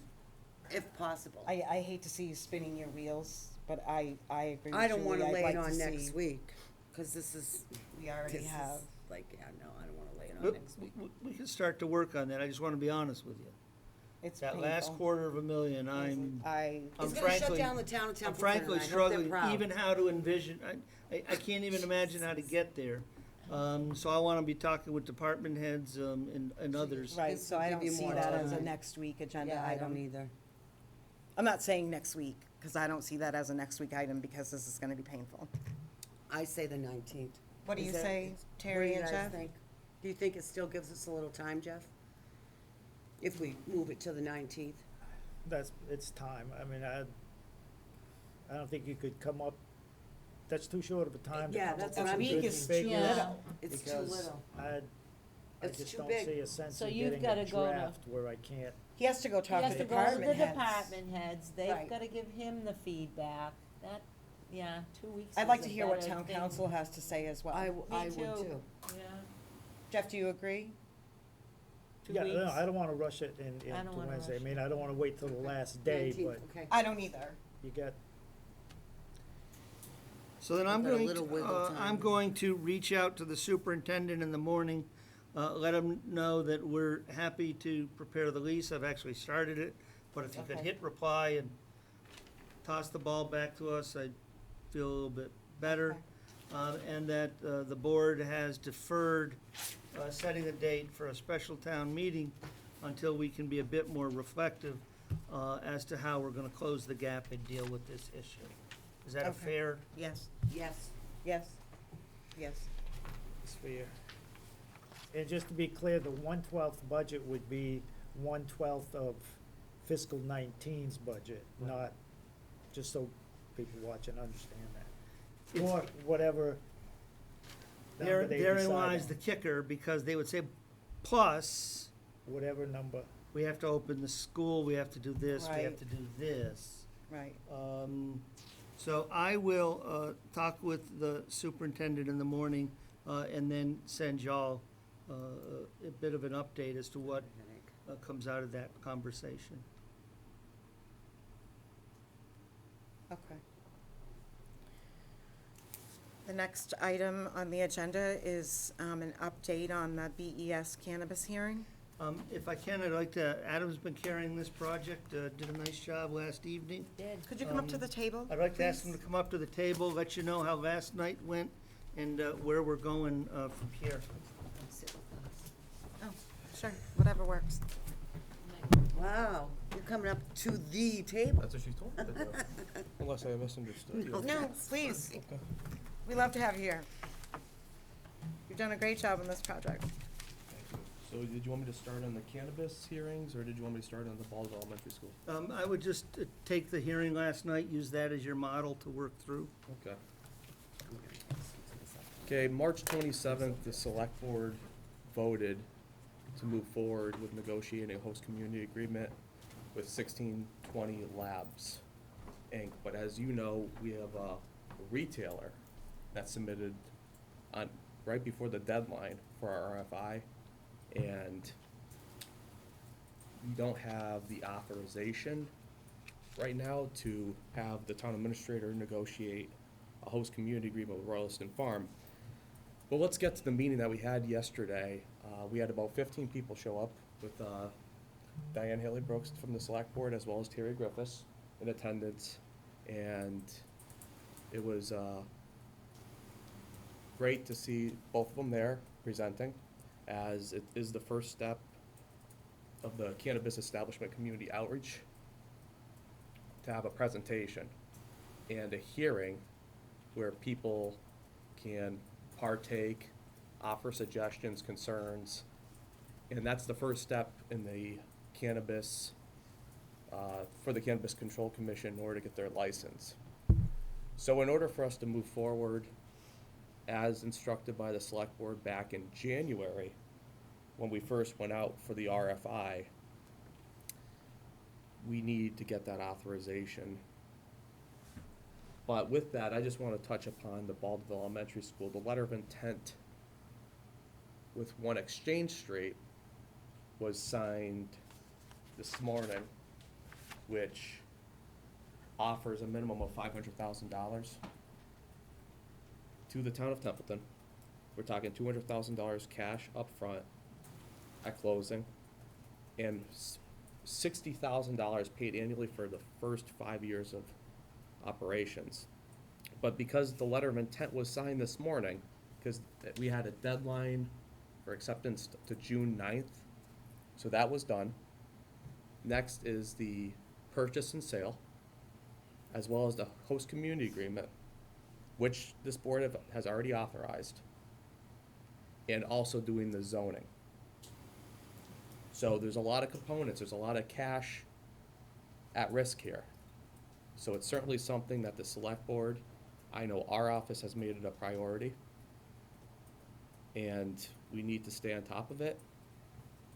And I will be submitting a memo for the next business meeting on the importance outlining what happened at the meeting, the questions that came up, because as you know, with Royalston Farm, when they presented the other night, it was pretty much it was a very quick, I mean, basically the minimum was presented that he had to do for the Cannabis Control Commission. Mm-hmm.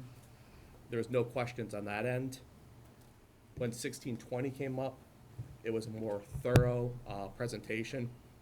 They certainly went above and beyond, and I think that they answered all the questions from the odor control plan that came up. I believe there's a couple questions on that. Security measures. Security measures at length, and it seems like the police chief was pretty satisfied with with that plan. And concern of noise came up, and 1620 made sure that was going to be an issue. And keep in mind, 1620 when I speak of is Baldwin Elementary School. Royalston Farm is separate. That's the retail facility, and that's near the Gardner line. That's going to be either in front of or behind Valley Florist. They don't know exactly where they're going to place it, but that's where that's going to be. That is correct. And there were some questions about utilities such as water, sewer. I'm pretty sure that the residents that brought up their concerns in 1620's response, I felt that they were pretty satisfied with their answer. 1620 Labs is going to be a high-end product. They're not using any pesticides or any chemicals in their product. So there was brought up about runoff into the water, and they're not really going to have any. They're brought up about refuse removal, and they pretty much are going to be using all of their product. But if they are going to have refuse, they have to have it disposed of properly. So that will be done. They had a nice PowerPoint presentation. Their first priority is to this community when it comes to hiring, charitable giving. They had every plan laid out. Any question that came from the audience, and actually there were quite a few, they were able to answer right off the bat. They have two in Athol. They're not quite open yet, but they should be open within the next few months. They're very excited about that, so any bugs or kinks that are in Athol will be worked out before they come here. Not to say that there will be any, but one never knows, that you open up anything and there's bound to be something. So, but they were very thorough with their presentation, and they have rules and regulations that they must meet from the Cannabis Commission. So they were very thorough, very, very thorough. He'll be a good neighbor. Diane and Adam, they also spoke on the aesthetics of the school. There won't be no Oh, changes that's correct. of the outside Yeah. of the school, but inside will be the They're state of keeping the it the art. same. But the inside has to be a very sterile environment, so they're using a specific kind of board. They're, you know, it all has to be, but they want, yeah, it was really a well-done presentation. Yeah, and the aesthetics of the building that Bob mentions, the historical, that was laid out by the Baldwin Elementary That School was- Disposition Committee. right. So that was something that they were really going out of their way to make sure was kept Adhered in to. place and adhered to, as Diane mentioned, because Diane served on that committee. So there's a lot of moving parts here, but the Baldwin Elementary School, as well as with the cannabis establishments. And it's really staying on top of all the deadlines and making sure that they're all getting accomplished in the right amount of with the right amount of resources and time, but at the same token, having the support of the community. Because this zone change, when it does come to special town meeting or whenever it does, Right. it's gonna take a 2/3 vote, so. But I think it's important for the public to understand that this is huge for Templeton, It is huge. and we don't want to lose this opportunity for the town. No. Because It's a- we see it it's a so often. wonderful opportunity. We see it so often where we get these schools and you get, municipality can't do anything with them. And they stay there, they get mothballed, whatever they do, but they sit there vacant. And I could speak as, when I was in Chicopee, we had a couple, old school buildings that sat there for 10 years before anything happened. And what happens in those cases is they're very difficult. You get destruction to the property, windows smashed out. So it's important to understand the pros and the cons of voting against the zone change. This is a good source of revenue for Templeton. Absolutely. Huge source of revenue. Yeah. Got a question. It's huge. When you're talking revenue, does it mean that their product is gonna be taxed too, Yes, besides real estate? yes, yes. So, timeline. There is 60 days, as we understand it, from last evening to submit the host community agreements to the Cannabis Control Commission. I have authority from this body to negotiate the one, that's with 1620 Labs. The second one, we will have a motion request for next Wednesday, that you give us the same authority to negotiate host community agreement with Royalston Farms. That's part one. Should you do that, we'll be asking each of them for a deposit to cover the cost of our negotiations with them. Now, we do have the special warrant article, but if I don't have to spend the town's cash, I don't want to. And two, it's time for them to start to show us they have some financial capacity to start investing in the project. Okay. The intent would be to have a draft of each of the HCA's in front of you at your July meeting. If it's completely done, we would ask you to sign it. If it needs some more work, we would ask that you authorize me to sign it in substantially the form that we presented it to you in the draft. Upon those two documents being done, we would then work with each of the groups in a scoping session, get them together with planning, conservation, police, fire, DPW, as we did with the gravel operation. Start putting them through the hoops of where do you think your driveway is gonna be, where do you think your parking is gonna be, how much activity do you think you're gonna have? Oh, we wanna see a traffic study, oh, we're gonna wanna see this, to start to They gave a work little them bit through on the- that last the night. process. They did give a little Um, bit of the traffic and volume yeah. of who's gonna be Yeah. coming and going. And that's where we start to shape the proposals. And during that time, we would work on the developer designation and purchase and sales agreement for Baldwinville. There'll be many more public meetings, but unless you've got some other questions, at this point, that's where we're at and what we're thinking about asking you for next. Does anybody have any questions? I don't have questions, I just, well, the good neighbor thing, they did earn my respect and trust, and it is a good thing for Templeton and the predicted timing of it with our budget. But going forward, the residents did express a concern if their odor or the noise did present a problem, because it's a new industry. It's here to stay, it's gonna create jobs for people, I'm not against it. But what recourse, they did talk to town council how to go about what recourse if things did go south, if there was an issue. So I don't know if we need to work on that, or how that is gonna be addressed as they, intend to be good neighbors, and how we can work that out Okay. if there is a problem. I can take that. Yeah, well, what's the idea of HCA and the impact fee? Every year that has to be negotiated with town council. So if there were an issue to arise, it would be then taken care of there.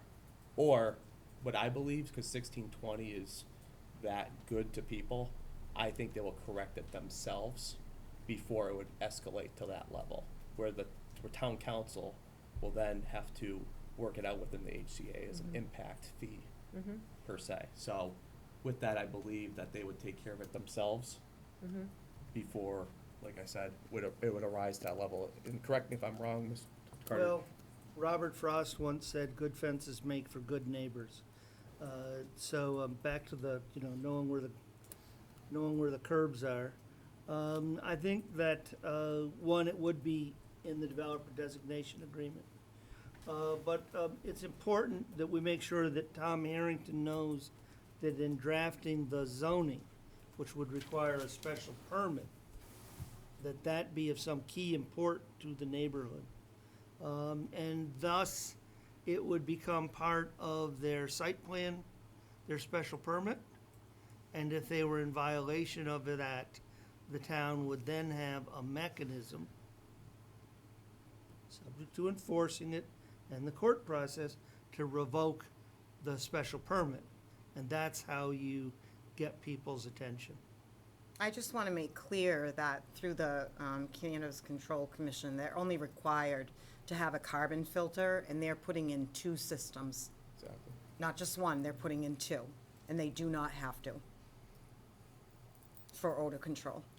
So between the HCA and the special permit that Mr. Terenzini pointed out, and all the other mechanisms in place, I think that the town certainly has the resources to take care of an issue. Work with the neighborhood and the people involved. Exactly. Because it is a neighborhood, and, there was not a whole turnout from the neighborhood, but there was some concern in the neighborhood about people who like to spend their time outside, and I'm concerned about the little people, kind of, And I am excited about it going forward. I don't want to give the wrong impression. I think it's going to be a good thing for Templeton, but as long as We'll make sure that town council's, he was there. people's boundaries are But we'll make sure enforced.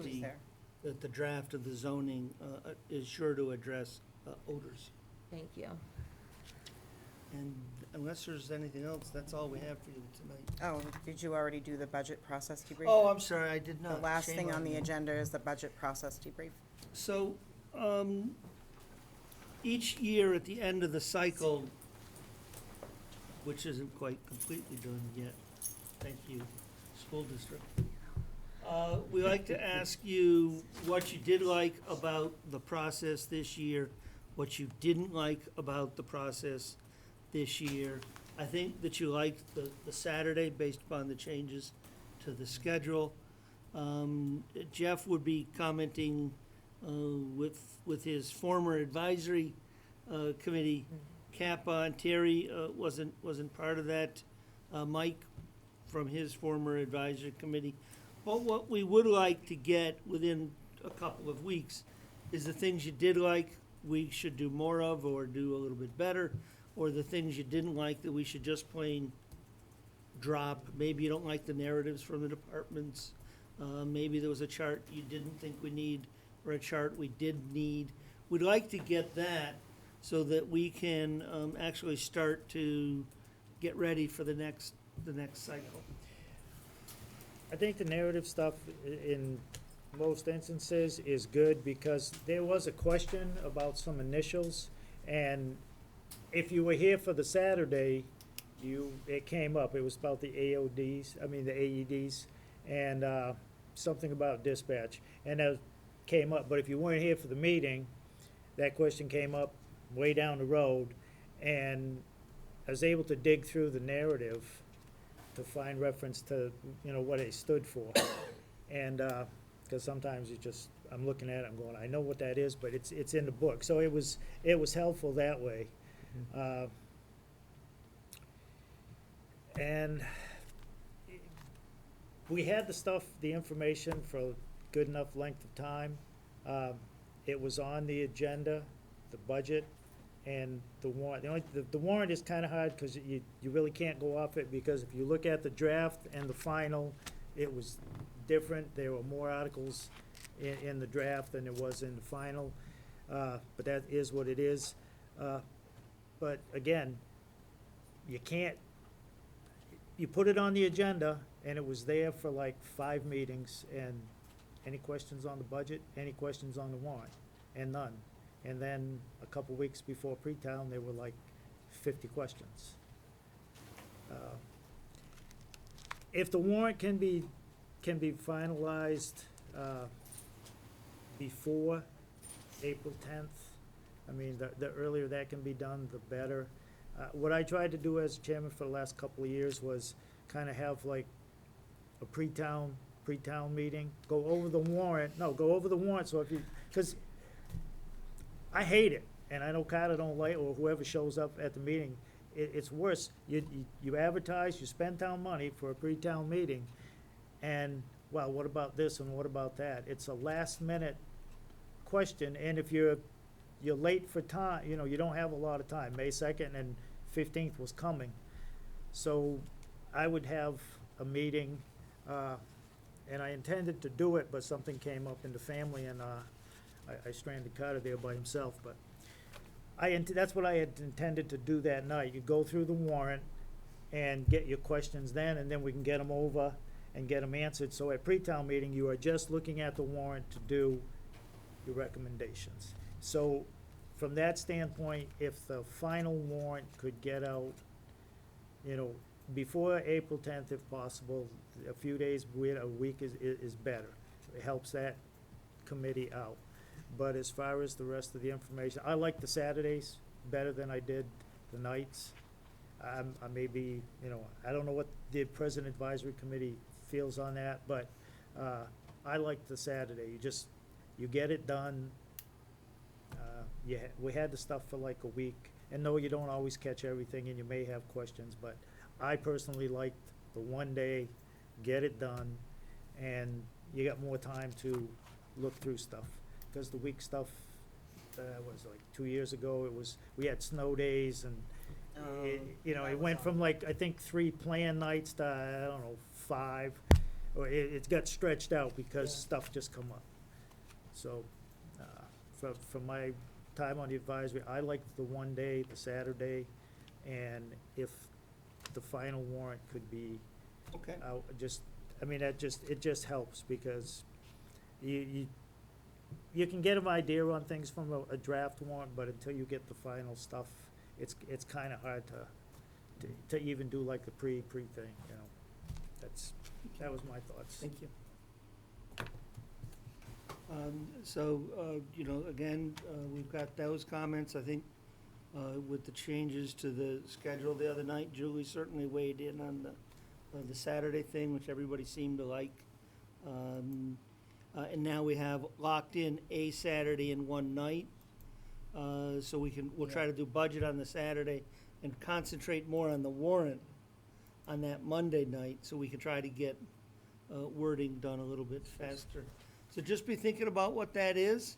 And, early August, we'll kind of give a last call for changes you'd like to see to the process, so we can start to develop the timelines. Okay. Thank you. With that being said, I'll take a motion to adjourn. So moved. Do I have a second? Second. Jeff? was a second. Oh, Yes. No, I meant, yeah. Terry? yes. Julie? Yes. And I'll vote yes.